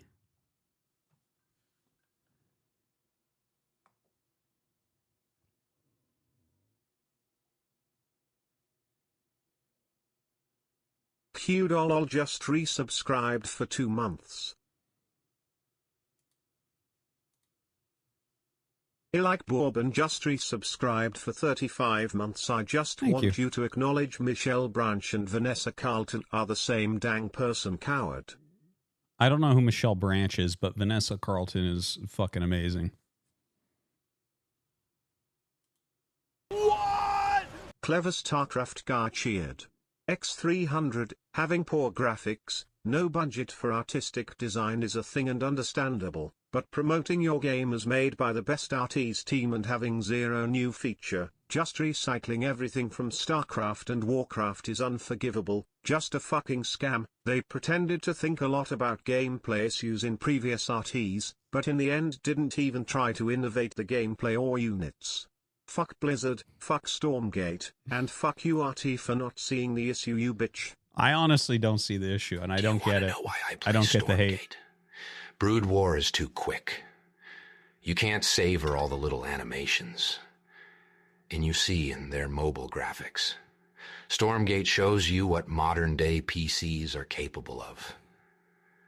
So in a way, I know your Brood War better than you ever did. Would you like to know which game is better? Very good, my man. All right, we are going to look at one more pro match. We'll do that in just a minute, guys.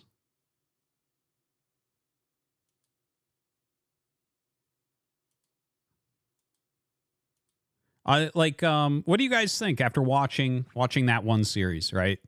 Wasn't honestly the greatest series. Felt like Parting was just kind of a level above.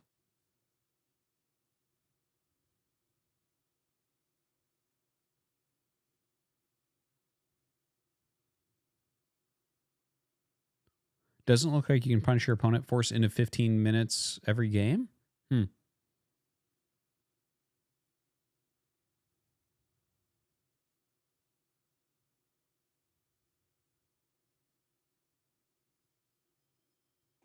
Parting, so it's a bit unfair. Yeah, Parting is too high level for most people, even pros. Like foreign pros, like the amount of talent and hard work that Parting has is insane. He just gets it.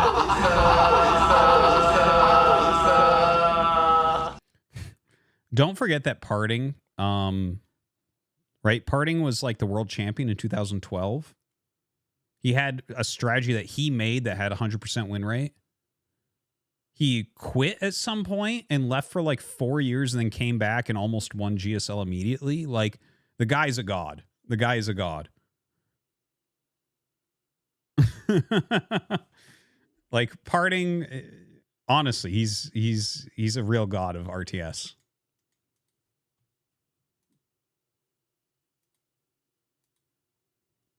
All right, let me just fill up my water real quick, and we're going to do a little bit more of Stormgate. BRB, 1 second.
Okay. Okay.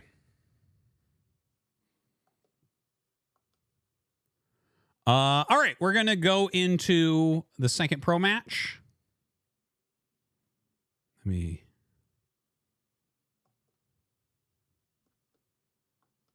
pause. We're going to pause the donos for it. All right, we'll play that one. We'll play one.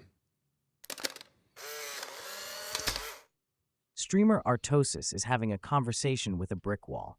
The wall has Stormgate written on it. Artosis is very excited to be talking about Stormgate, but no one appears to be listening to him. Also, Artosis is wearing a negligee, no mustache. 4K render.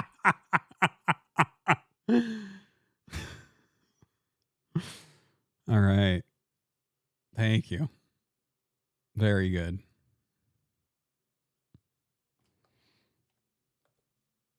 Oh, whoops. Sorry, that's the wrong one. That's the wrong one. All right, here we go. Okay, this is going to be a best of 5 Parting versus Theory now. Yeah, we're starting on Broken Crown Hinterlands. We have Parting as Celestials in bottom left, and Theory in the top right as Infernals. You guys may have seen before, that's the new unit, the Hexen. They did some changes to Infernals. Imps now have a ranged attack. I think that was a good idea. They were so easy to harass before, compared to like Bob's, for instance. And the Hexen is actually the way now that you do infest stuff, basically. So yeah, I think some good ideas coming up. Now, Parting just immediately comes down and goes ahead and expands with that Morph Core. And just a little bit of clearing going on. And what you saw right there, that was the ability. The ability it starts out with for Infest. And there's some other ones that you get later on as you do upgrades and stuff. Anyways, definitely, they're making a lot of good changes, I think. I think the way Gaunts were being used was like really bad for the game. So I really like them adding in like a specialty unit that could actually be, for instance, focus fired down in a battle. Really good idea, I think. Anyways, just to mention, for those of you who don't know, Theory is one of the very strongest Stormgate players. He's a really excellent Infernals player. I've gotten to cast quite a few games of his so far. Yeah, he actually lost kind of early in the EGC Open Cup, but yeah, is just very, very strong player. And has put out really good games against all the top guys. So hopefully here you can actually fight against Parting. You can see the Morph Core micro from Parting. He's microing that fucking dumb unit that's going to go become a base. It's so silly. Anyways, the Bastion is out. So yeah, he's going to start clearing some of this stuff. And the meat farm was made there. Of course, he was going to kill the Imp anyways. So I understand why you would make that. Because if you're going to lose it, it's like, well, I guess you could make a meat farm and keep him busy for a little bit. Yeah, he's just going to come up with some fiends and start harassing this a little bit. And that you see right there, that's the ability. These don't normally shoot like that. That's that ability. What was that called again? Sovereign's Watch. Sovereign's Watch. I have some of these ability names written down on my computer to try to remember them. I'm trying to be good about knowing ability names. Okay, well, yeah. Now, this is kind of interesting, right? He's going to go ahead and make a power bank, and that's going to refill the energy on this Argent. That's going to be one of the more impactful things that are going on. Don't forget that the energy banks do refill mana, right? So that's like basically going to keep the attacks at 20 damage instead of 10. So anyways, yeah, the Arc ship going to fly away now that it's done its job in this area for a bit. I like that. I feel like there's going to be so many optimizations with that.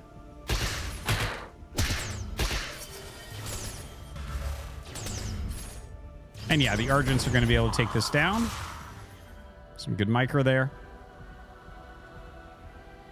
And yeah, Parting already with like 3 bases going. And again, you're not going to be gaining quite the income from some other places with no prisms on there. Going towards the center now. Gonna go ahead, throw down a power bank for that more energy. That's the funny thing, right? The power banks don't attack. Well, I mean, you can give them that ability, Sovereign's Watch, to make them attack. Ooh, nice micro there from Party. And in fact, you can see the Argents actually can even kite Brutes a bit. Dude, Brutes are actually one of the worst units in the whole world. They're so bad. All they are, they just sit there and take damage until it's time to become a fiend. But anyways, what I wanted to mention is this type of push, even though those buildings, even if you don't use Sovereign's Watch at all, just the fact that they're refilling the energy on the Argents to allow them to deal twice as much damage, it's like really good. It seems really reasonable. Now, that was a good move put down immediately by Theory to cancel out some of those towers. But more are going down. He has a lot of Argents in here. He's going to keep them pretty high on those energies so that they can have that additional damage. Good wall by Theory. And in fact, he does put down some Shroud Stones. Looks like he wants to, Parting wants to attack into some of these Shroud Stones. The one thing about Shroud Stones is there's no way to repair them. So, like, when they're taking damage like that, it's just like, yeah, if they have the damage, it's going to die. You can't make yourself live through it. So some Fiends coming over, trying to help out. A bunch of Shroud Stones going down there for Theory.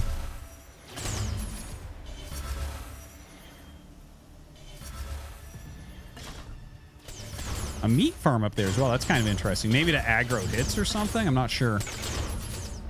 Some Gaunts down here trying to put a little bit of damage on as well. And you can see, man. Okay, he actually utilizes the instant Shroud Stone, so not a bad idea. Those ones shoot very fast. Doing a good job. Yeah, he's pushing it back pretty reasonably. Takes out some of those link nodes as well. Some more Brutes coming out from that right side. Hey, it seems like Theory actually might be able to push this all back all the way.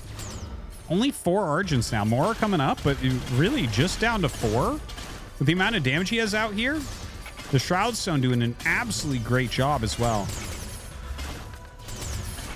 Brutes just being hilariously killed off. The Gaunt's trying to add some damage on there. Doesn't feel like they're being that useful.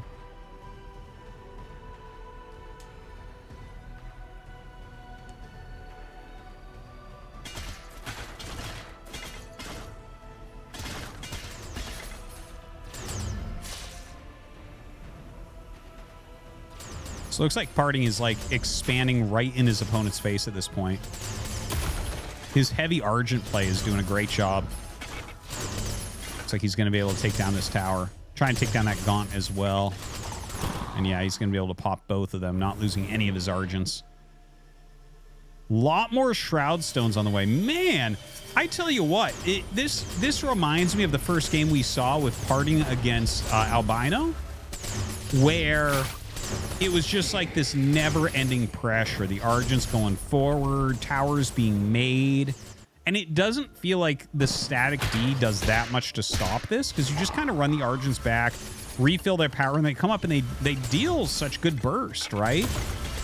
I feel like you need to get some splash damage against this stuff. Like, maybe some Hellborns, honestly. I know I'm a bit of a sucker for Hellborns, but, like, that's what it feels like we need to see here. Like, the consistent damage from the back row would be very helpful here. You can see those Kree actually doing a great job staying on top of the Gaunts as they're about to die. Dude, a lot of damage to that Arc Ship. That Arc Ship took a lot of damage there. Hey, maybe he can actually tech up a little bit, get some Shadow Flyers, and take down the Arc Ship. That would be sick.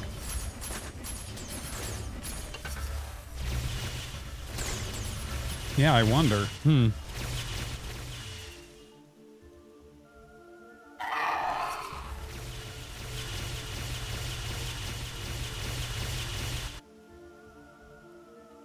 Yeah, killing Fellhog's not going to be all that useful right now. Theory taking another base. So Theory's actually going up to 4 bases himself. How many are Parting on? Parting's actually just on 4 bases right now as well, I believe. So it seems like he's actually doing a pretty good job keeping up with Parting in that regard. Now, that being said, you know, these Kree come over here, and unfortunately, I think he's going to be able to force cancels on all of these towers. Shroudstone's going to have a hard time coming up. Some Gaunts come over, and he does start miking them. Oh, okay, that's enough Gaunts. You should be able to push that back.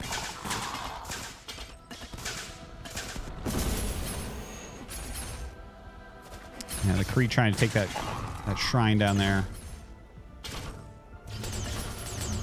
Dude, look at the damage output of the Argents as long as you keep their energy high. Seriously. Just build your base forward. Parting being an absolute killer with those. Taking on the meat farms now as well. The Static D just not doing it right now for Theory. Theory way, way, way, way, way down in supply.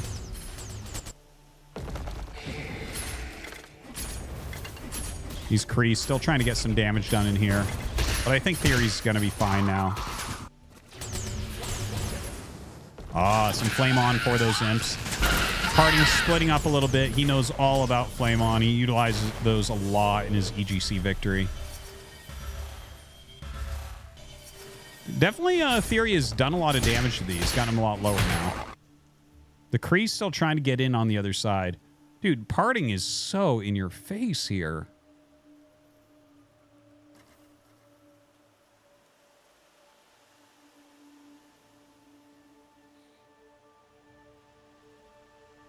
Yeah, just kind of macroing out of those bastions. Don't forget, you know, you have that. You can make the prime bastion to get everything in on. Ooh, Weaver being added in. Okay. Weaver is definitely a very interesting unit. I don't feel like I've seen it used in any ways that I felt have been really fantastic, but we'll see. Maybe yanking the Argents into your towers would be really, really good. That type of play. Yeah, I could see that being nice. Couple Flame On Imps coming down. Okay, okay. Well, that was a good split from Parting. Doesn't lose that much. But good ideas from Theory, I think. Yeah, again, over here, trying to actually take out some of these spark nodes. The link nodes just... Oh, dude, his Weaver's taking damage so quickly here. Oh, it can't even reach those other ones. It has to back up. Oof. Oof. Yeah, he's teching up just fully, completely right now.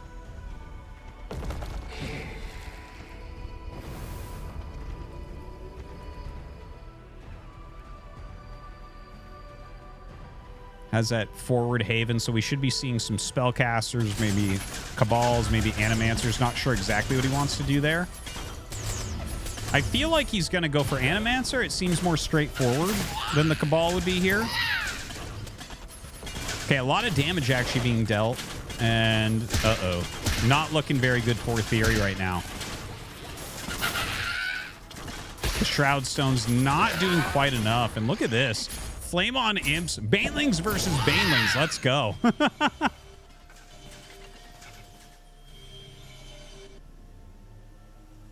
the Hexen coming down and trying to help out a little bit. He's been a little bit MIA for a bit here.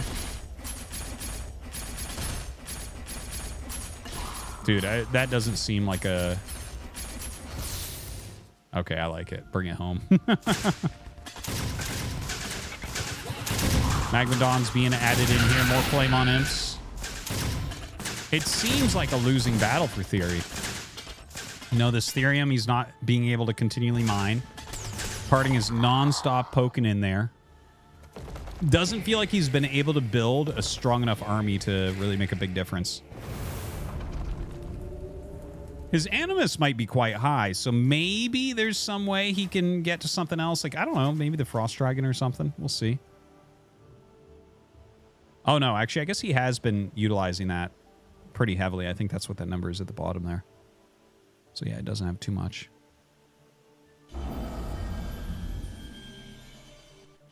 Parting right now, twice the supply.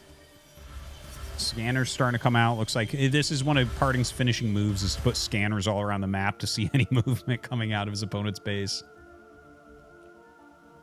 A lot of Kree over on the side.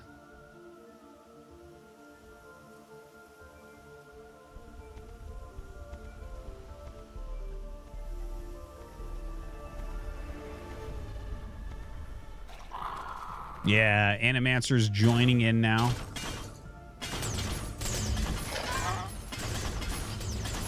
Yeah, trying to suck some of that health out. All right, throws down the forward Shroud Stone there. Forcing him to back up a bit.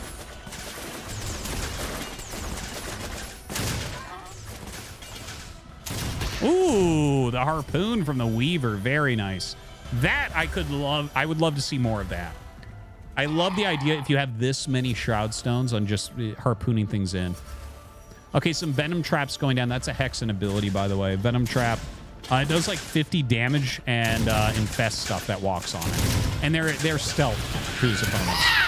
So those are like just... Yeah. Almost like a Baneling Landmine or something that infests. Something like that, right? Huge amount of Kree on the side. I think he's building up these Kree. He's going to like draw the army over here and then attack with the Kree over towards that like 4th base. See, okay, his range units all here. The Kree all, oh, look at that. Pulls up an Argent. Okay. I do love this Weaver usage. I really like this idea when you're playing on the defense. Really like it a lot.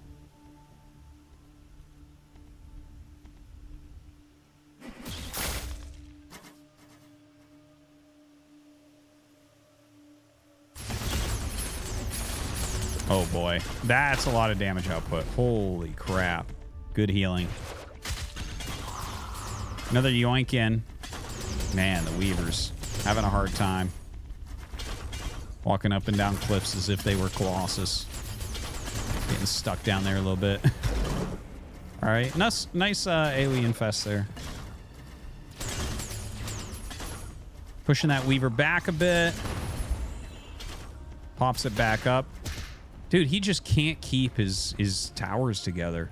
That is a funny thing. Like, I played a very Shroudstone heavy style when I was playing Infernals. Like, I really tried to make like a more turtley style work. And it just feels like the Shroudstones are not the same level as, like, for instance, Vanguard towers. They're cheap, you know. It's easy to make them, and like you don't have to think about them once they're up. But they don't seem to be that strong. When armies get big, they just kind of get deleted. All right, he's made a way out through the trees. A ton of brutes. So that's the reason he has this many brutes is just because, you know, you get so much Illuminite, and that's all they cost. So he just sends the brutes over. And, I mean, that's a lot of link nodes. He's going to make a lot of static D in there. And up come the Kree. Oh, my God. He's going to turn them mostly into Fiends here. But the Fiends getting wrecked as well. Parting's army just looks way, way too big.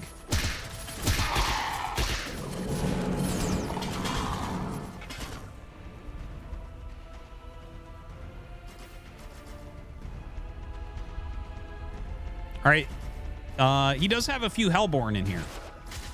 And I like he saws a few Weavers. Oh, God, but if you're doing a yoink and immediately your Weaver, I think it's called Lash in this game, and immediately your Weaver gets picked off, like, it's just such a high tier unit. You can't be having that happen. You really have to have a setup better than that. I think the Theory's just been on the back foot this whole time. And now some Sabers coming up for that long-range siege. Parting's army at 300 of 300 supply. Theory here at 128. He's got a good defensive setup overall. He does have some Hellborns here in the back.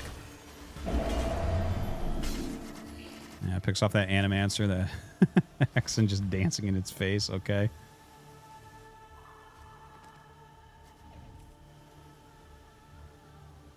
Not a whole lot left. Like he's been stuck here the whole time.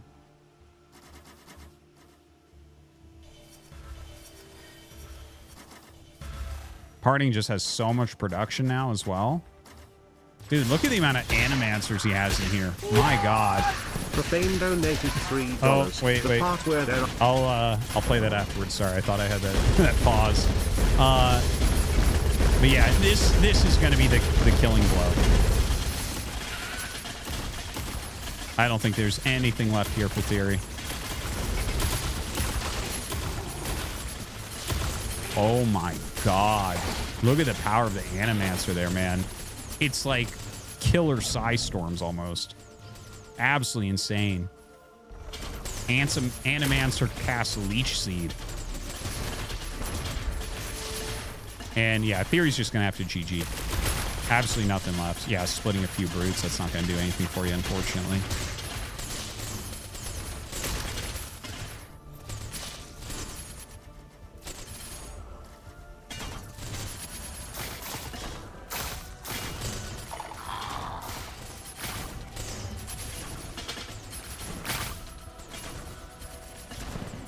There's the Hellborn.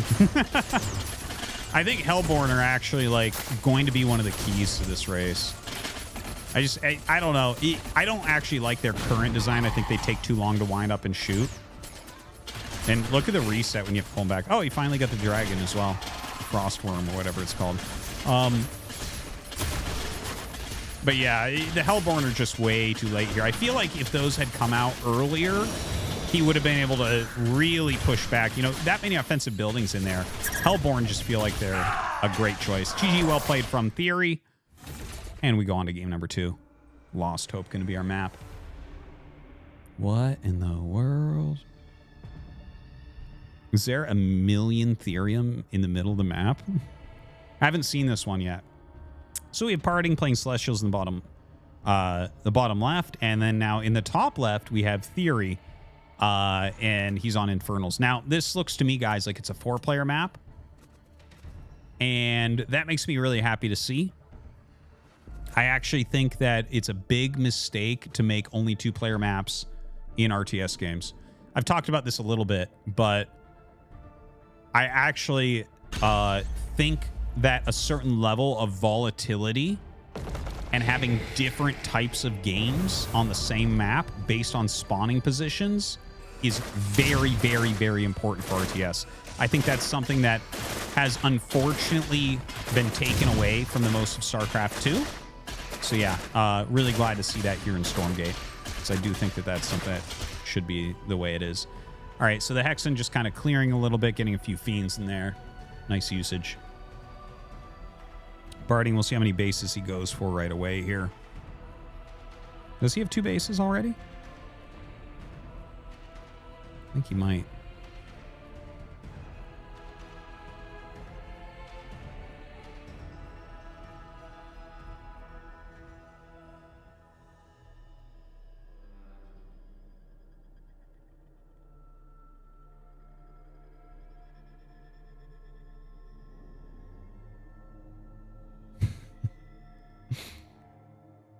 All right, so, well,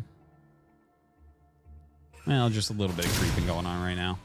Got to make sure you're not losing that Hex in this, really. Oof. Very good micro. Gives him that additional fiend to be able to finish this off. Perfectly creeped. Damn, he really knows that position.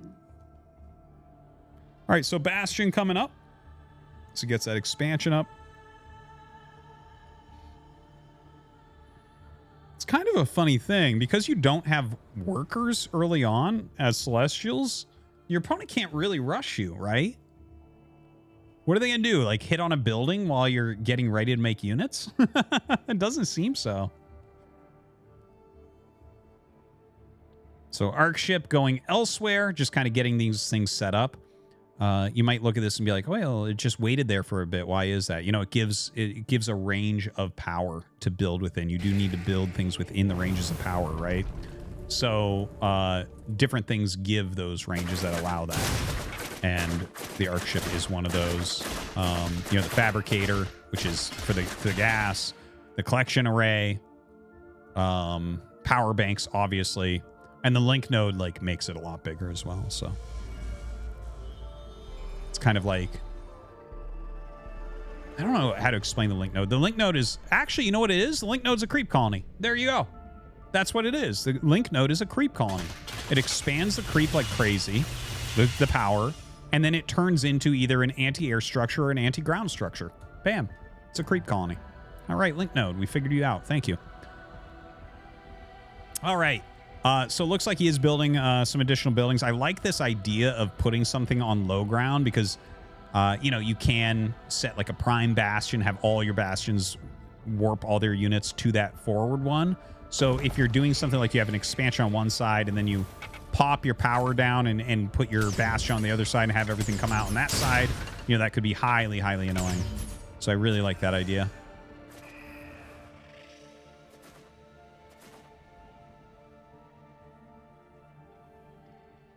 Yeah, quite a few gaunts in here.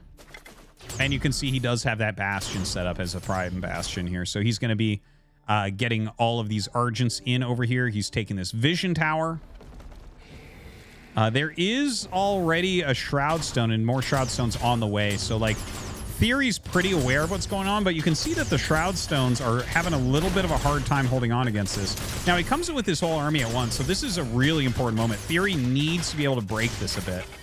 I think he needs to make sure that, like, he does not end up losing mining just behind here, right? If he loses that Luminite mine, that's terrible. That's like, that's where you just know parting's going to crush. Dude, look how fast those prisms can get. It's so funny. Oh my God.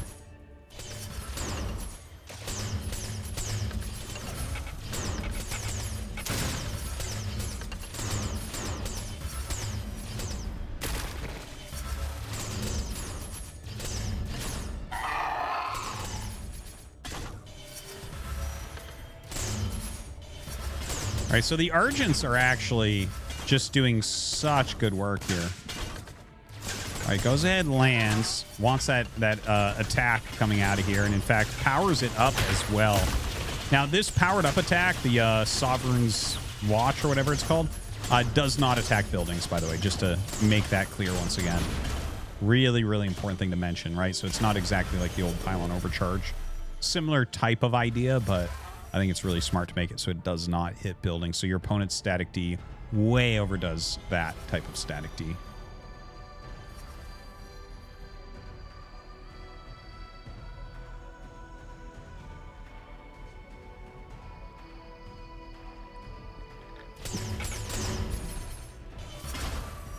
Yeah, the Argents, the amount of damage they're putting out when those Gaunts run up, for instance, really scary. And just keeping this many power banks nearby, just keep refilling them, keep moving them forward to be able to deal their damage. These Gaunts going super fast across the map. I don't know what they're going to find, though. It's like, are you just going to go attack some buildings? Does he have the energy to make this shoot at you? I guess not. Of course, you know, you could make that like the prime mainframe and then warp stuff in there. But it's not an instant warp, right? Like, you got to make it normally. It's not like Infernals or Protoss in Starcraft 2. So the Argent's going to be able to chase these away, but the Gaunts showing their massive speed, able to get out of there nicely. Oh, it's just running around. I love the fast Gaunts. It's awesome. Theory is kind of contained a little bit in that top left. A little bit annoying. All right, he's coming out with the mass Gaunts. Looking for something to do. I kind of like this map. I'm kind of digging it. Gives me like some Age of Empires vibes.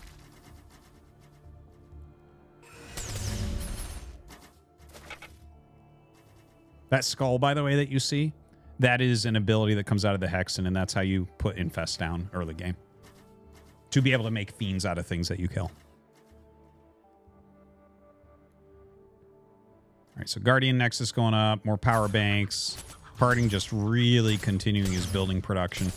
I like how he just macros out buildings. It's more about the buildings than anything else. Feels like some of these like shield battery-esque pushes.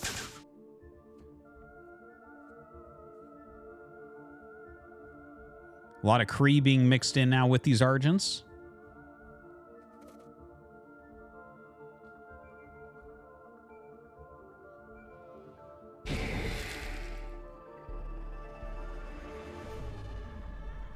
Again, that speed camp over here. Speed camp has been one thing that really needs a buff.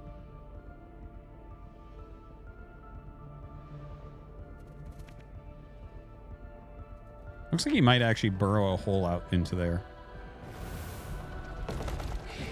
No? Okay, never mind.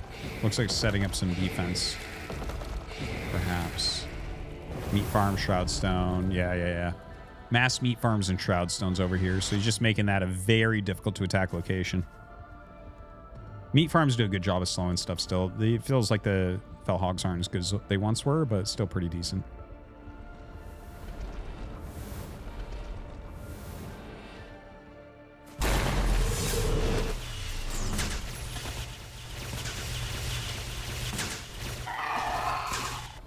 Damn.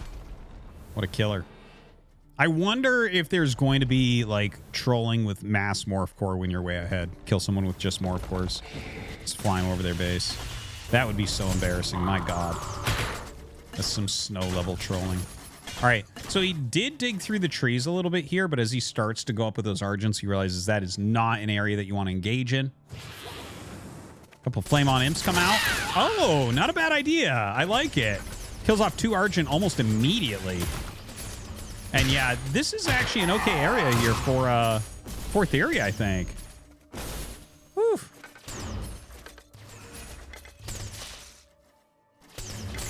It's got quite a few gaunts in there now. Dude, seriously, the Kree becoming invincible and getting 3 attacks and a Baneling hit is insane. It's so crazy. Now, he is finally clearing this army. So, Theory has actually done quite a good job with clearing the army, but look at the differential in supply. 130 against 65 even after that. Even after he clears that entire army, Parting's just like, hey, here's some more Roly Boys. By the way, these Roly Boys remind me of a Transformers movie. Which one was it? You guys know what I mean? The rollout ability on the Kree. There was absolutely, in one of those terrible Transformers movies, there were bots that did that.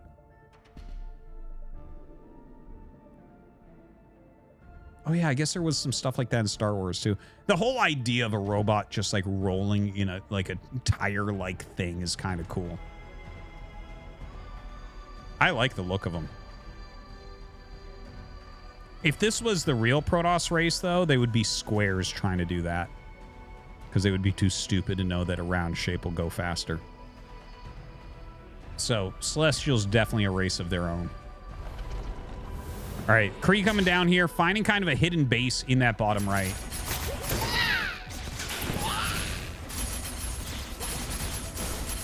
Yeah, he's going to be able to take that out super, super, super fast.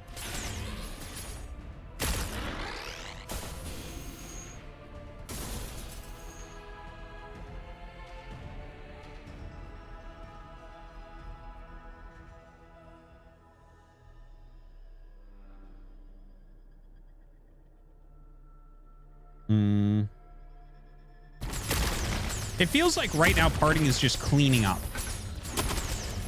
Right? Like, Theory actually has some reasonable supply. You know? Like, he snuck that base. Okay, that got killed off.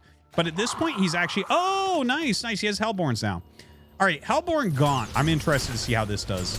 He needs his Hellborns actually attacking, though. You can't just, like, go forward with the Gaunts. Look at this. The Hellborns are, like, not in a great spot. Oh, my God. The Animancers are... Dude! Oh! Oh, Psystorm's weak compared to that. Oh, my God. Absolutely insane. Absolutely insane. So, for those of you who don't know what just happened there, Animancer has something called Animus Redistribution. So, it drains 30 health and 30 energy per second. Over 10 seconds. It's... Yeah, but that actually... That might have been Dark Prophecy. I think that was actually Dark Prophecy.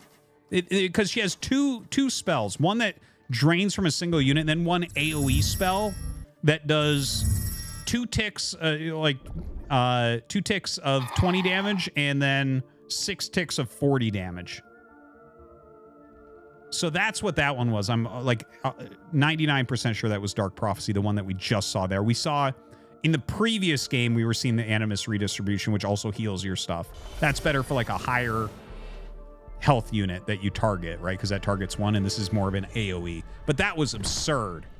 That was insane how strong that was. But the Animancer does have to channel there. All right, Parting absolutely owning this map.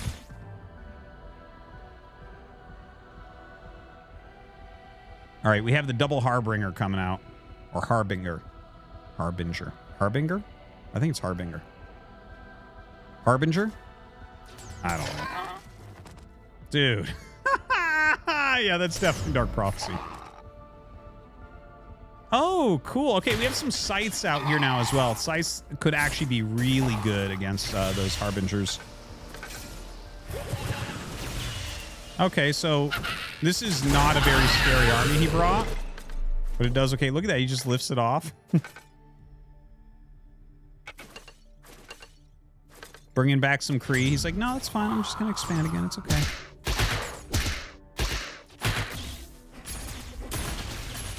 Wow. Just some dominating play here from Parting.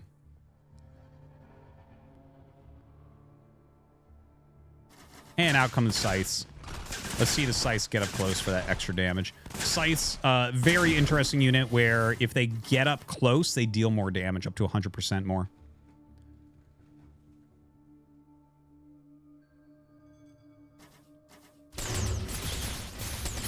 All right. Looks like a large amount of the supply that Theory has is actually in Brutes, and Brutes are like the least scaling unit in the whole game. Little scan goes down there from Parting to check out exactly what he's against. I think he's just waiting for Theory to come out and die. But yeah, Brutes like, and I felt this as well playing quite a bit of Infernals. Like late game, sometimes you get so much Luminite that you just make a bunch of Brutes, and dude, they just don't do much in the late game. Now you can see these coming in right now, the Scythes. If he gets the Scythes closer, they actually deal a lot more damage, but he's not really doing that right now. Yeah, starts to get up on top, so that's going to do a lot better. And in fact, gets a lot on top of those, a lot of the Kree coming back as well. So he's almost picked off all of these Hellborns. And I think Theory is dead. I think this is going to go up to 2-0 for Parting. It is a best of 5, so we'll have at least one more game. I don't know what that Shadow Weaver was going to do, but okay.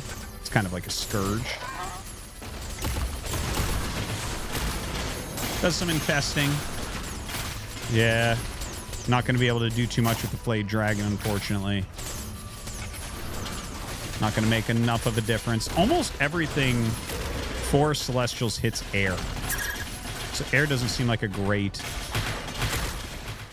counter there. Okay, Boneyard. Going to be our third map. And immediately sending out that Morph Core. See what he ends up doing here. Just going to go ahead and land the Arc Ship.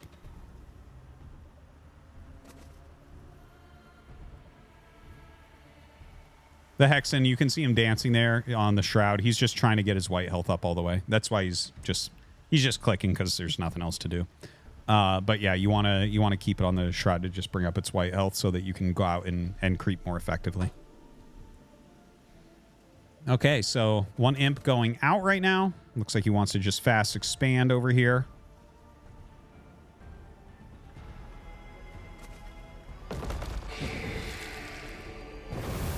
And yeah. So very, very fast expansion here for Theory.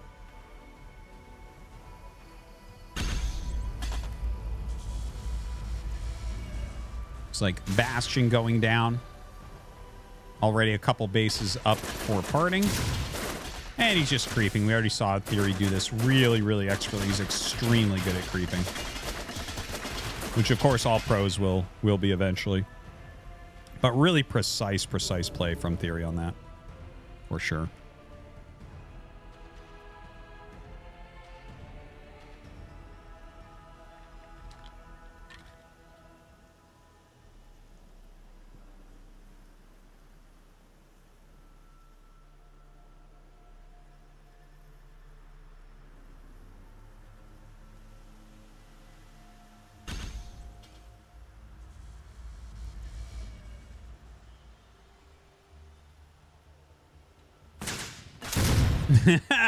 He's scouting with the skull.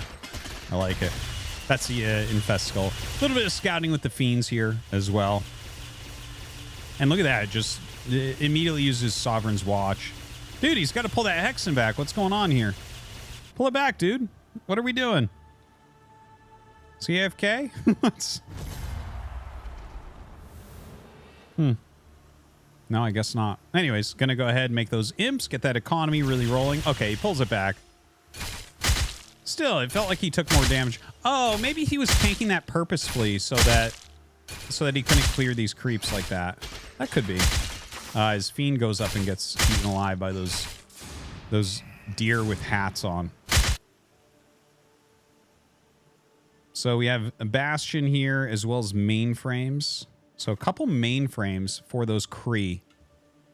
I don't think we'll see the scythes. I don't know exactly what the scythes are going to be utilized for. I feel like they're going to be an anti-air more than anything against ground. The Kree out here, of course, got to get out of here. Ah, goes down before he can get it out, unfortunately. It can do a little teleport home, but it takes time. And with the 2 Kree, if it was only 1, I think he might have just barely made it, but maybe he was slightly too low. I don't have my timing down on that at all. So a bit more defense going on. You know, just putting this out there, both of them only have 2 bases, right? So this game definitely not super heavy parting favored at the moment. Not really sure exactly where that's going to end up going. He's going to want to get that rollout ability for these Kree.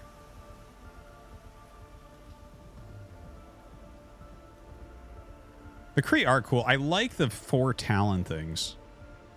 There's something good looking about them. First off, I don't like it when they run without rollout on, because they look like anime characters, like with their arms behind them.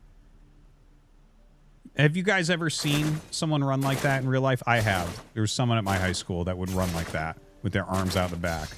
Big anime fan. That's not a good way to run. Okay? Now, watching them run like that is kind of funny. But when they stop and they just kind of like have 4 claws on the front, that looks really good.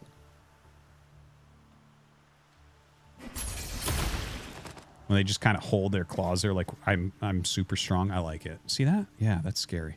That's good.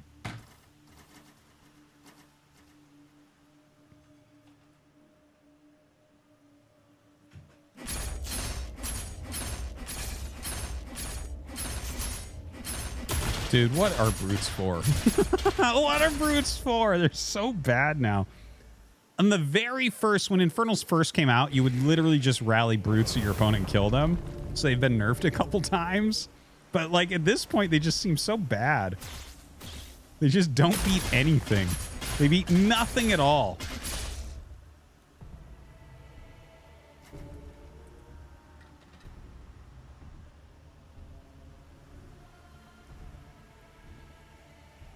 So Twilight Spires. Oh, okay. I like it. Gonna go for some flying units here. Sprigand. Sorry. Spearinged. What? Spriggans are like kind of like Mutalisks a little bit. They're pretty cool. I've definitely tried quite a few Sprigand strats. I'm actually trying to think here because the counter to Spriggan is splash damage, really. If you can really mass up Spriggans, like, they're pretty crazy because when they attack stuff, they, like, slow it down. So, like, a big mass them is really good, but for instance, you can't use them in the mirror matchup because the Shadow Flyers just fly in and deal AoE, massive AoE splash damage, and they just all blow up, right? So, but the fact that he's made 3 of these, like, he's going to go heavy, heavy Spriggan here. Dude, look at that, man. Yeah, he can absolutely go for it. They are extremely Therium heavy. So with that much Therium, definitely can get that really production going. And we'll see now how heavy air units can maybe do against parting and what he's been up to. We do see him go ahead and throw out a scanner here.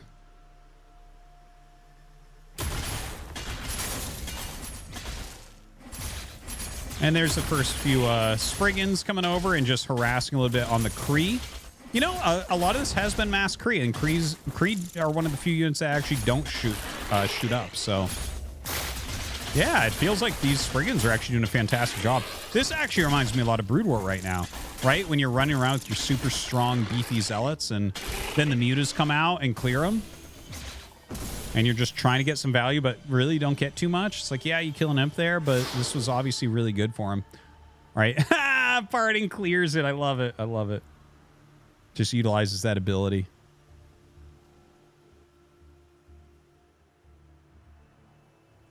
It's an evolution catalyst. That's yeah, it's going to take a minute.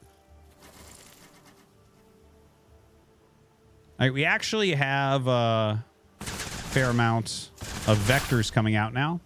Okay, well, those wrecked the Spriggan pretty quickly, but that was 1 Spriggan against 3, so who knows how that actually is going to end up going.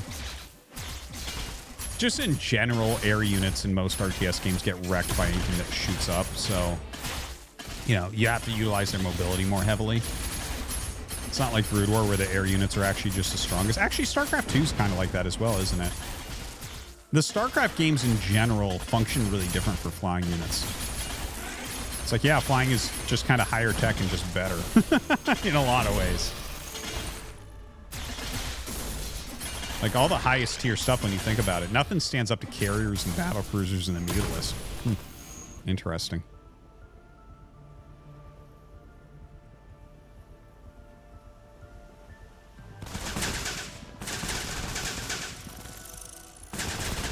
All right, well, actually, you know, some of these were actually on their jump, so they take double damage. You got to be careful about that. The Spriggan's coming up and trying to fight here. The Brute kind of mixed in there as well. Yeah, the little jump forward to try to punish and kill some Spriggans. Is he still just going to be producing heavy Spriggan? There's so many workers on Therium right now. He can definitely make a lot, but I feel like if you're going to go Spriggan, you might need to go and counterattack. Like, if you're just trying to clean up armies, that's not going to be the best way to do it. Like, if you're playing very defensively and just cleaning armies, well, I mean, maybe if you went, like, Mass Fiend with Spriggan, like, do it like Mutaling or something, but I feel like Spriggans, you want to go across the map and attack something your opponent has. And in other matchups, like, you'll see the Spriggans go over and kill workers, but there's not really that many workers to kill. Like, you go after some prisons or something, maybe go after buildings. All right, the Spriggan's coming up and trying to fight here.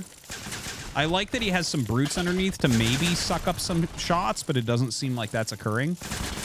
I don't know if that's just the, like, the priority, the attack priority might just be on Spriggans higher, or maybe it's micro from parting. It's hard to say. There you go. There you go. Theory's starting to have a pretty good engagement there, starting to clean them out a bit, but more come up.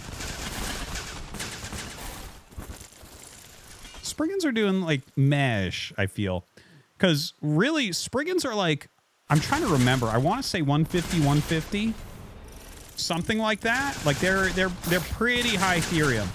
But if you look at the Vector, it's only 100 Luminite, 50 Therium. So, it's, like... It's super cheap, right? That is not an expensive unit. It like... barely costs more than an Exo, right?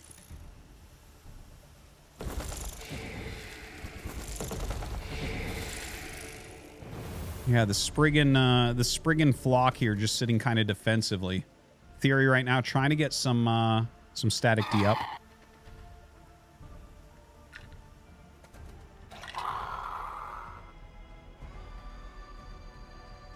Spriggans look like Contra 3 flying enemy. Oh my god. Okay. Pops that Spriggan. Really, really heavy micro here. Parting's showing off how strong you can be in that regard.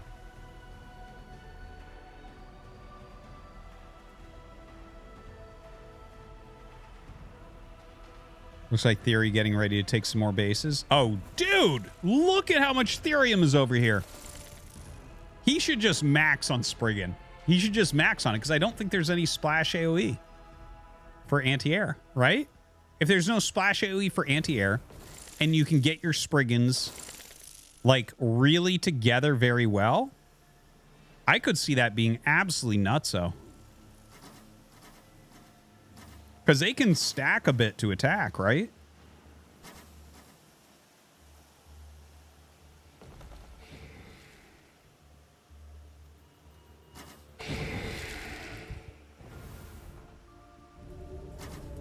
All right, coming up now. Has a lot of Kree here. And coming up as well. Yeah, he's killing off a lot of workers very quickly with those vectors. Now, the Kree all died super fast. There's like a few left over here. And he's trying to kill off the Spriggans with these. Okay, it brings on some Flame on Imps, but they actually don't hit. And the Kree trying to kill off... Yeah, they don't quite get the Shrine. Gonna back up the Spriggans now.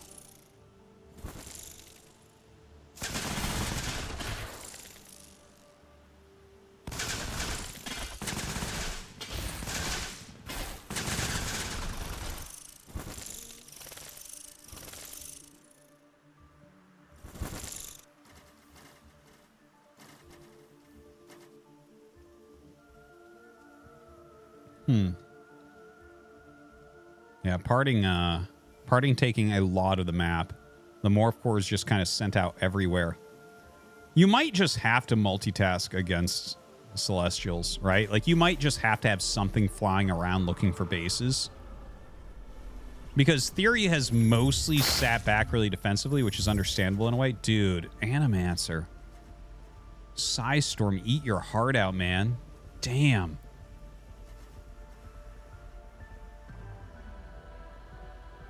But yeah, it seems like the way that Parting is keeping pressure on while continually expanding is just theoretically so strong.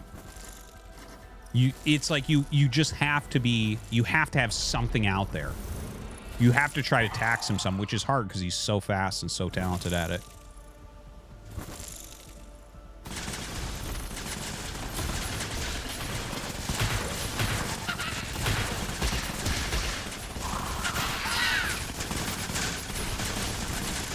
Dude, the Spriggans are being eaten alive here. Holy God.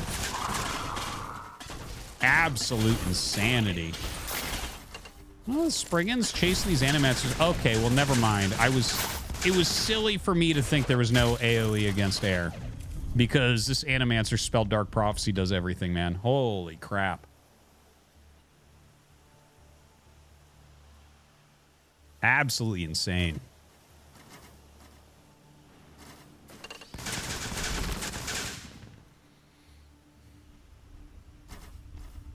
Okay, a couple Weavers coming out.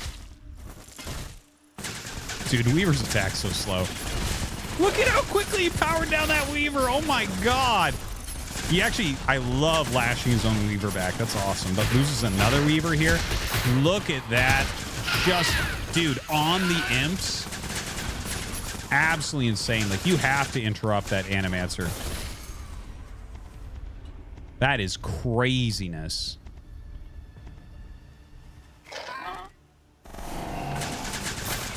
Oh, I love the move. Just blinking those vectors up there to try to take out as many of these as possible. Oh, that was kind of smart to flame on. Maybe a little bit too much flame on there, but still, that did a good job.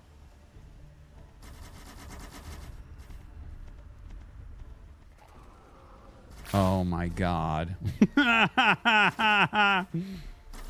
That is just not right. Now, Theory, if you look at the supply down the bottom, 67 supply to 215. Rough. Rough. He's got 1,500 Therium as well. So, like, he's got money to work with. So what is he supposed to go for? It's hard. It's tough.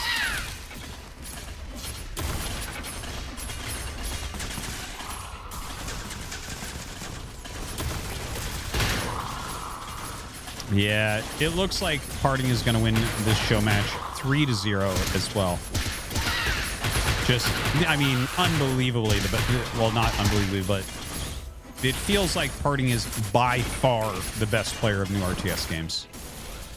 There's some other great ones out there as well. But, like, Parting is just so dominant. My God.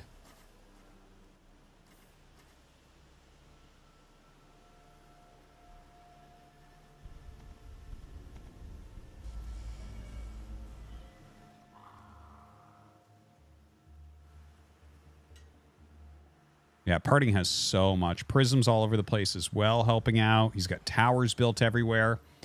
It's kind of a funny thing, right? You don't need workers, so as long as you have the power field, you can just build turrets, for instance, around your stuff, right? You can just build static D all over the place. Just slow down your opponent quite a bit. It's crazy not having real workers. Just so powerful. The fact that you can expand everywhere around the map and not worry about those extra clicks of getting workers to go places and survive and actually build structures. You just tell it to build and it builds. It's amazing. Dude. Unbelievable. Look at the damage dealt. Yeah, just killing off everything now. Theory's just about dead. He's down 200 supply at this point.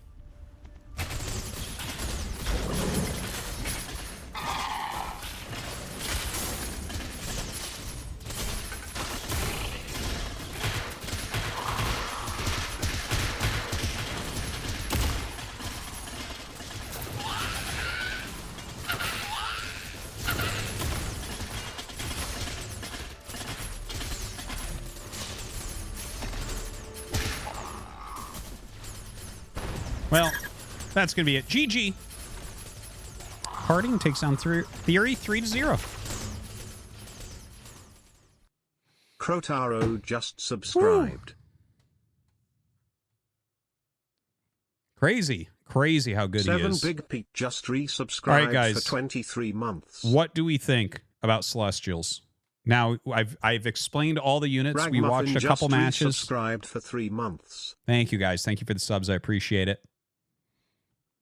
What do we think about Jaggernaut Celestials? just resubscribed for 19 months. If you know GG parting nog.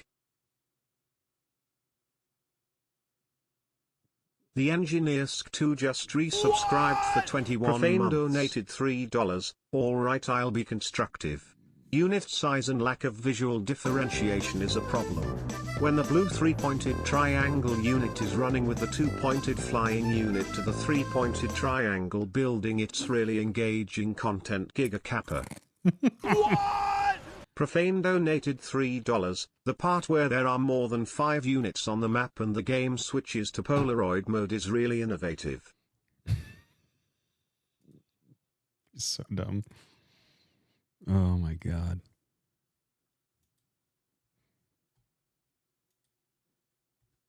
Parting is not a good demo. Yeah, maybe you're right. Maybe you're right.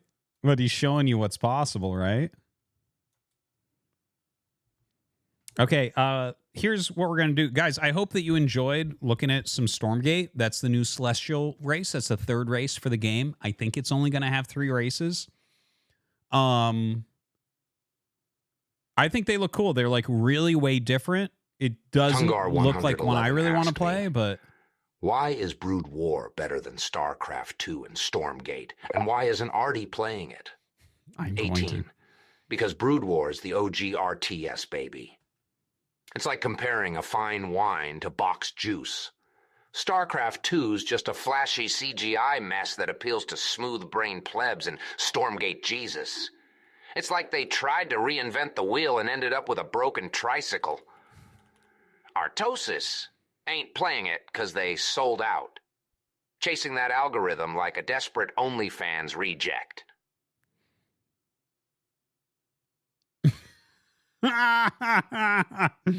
Anyways, we are going to play some Brood War now. I hope you guys did enjoy just taking a look at that. I'm very happy to have been able to do it. So big thanks, you know, to the Stormgate team for letting me stream it today.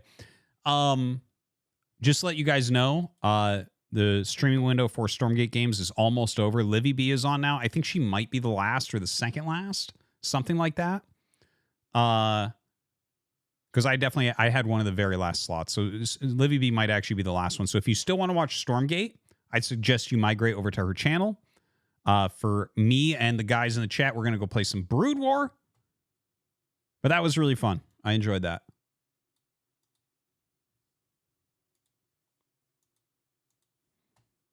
All right, let's go. Some fucking B-dubs. Let's go.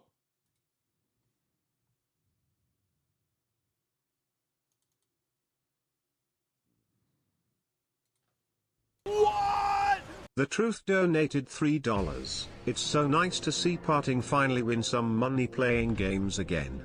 We all know he left StarCraft 2 because he couldn't keep up with the likes of Cyril, Clem, and that AI Mafaka, I mean Mystery Man Max Pax. I am sure he could still beat Rogue though. So dumb, dude. 2 attractive women, wearing sheer negligees. They both turned down Homesmack because he is small. They are waiting for Lirak. Lirak doesn't have a mustache. Family friendly. No problem. It's okay. Obey me, I am human. You are AI.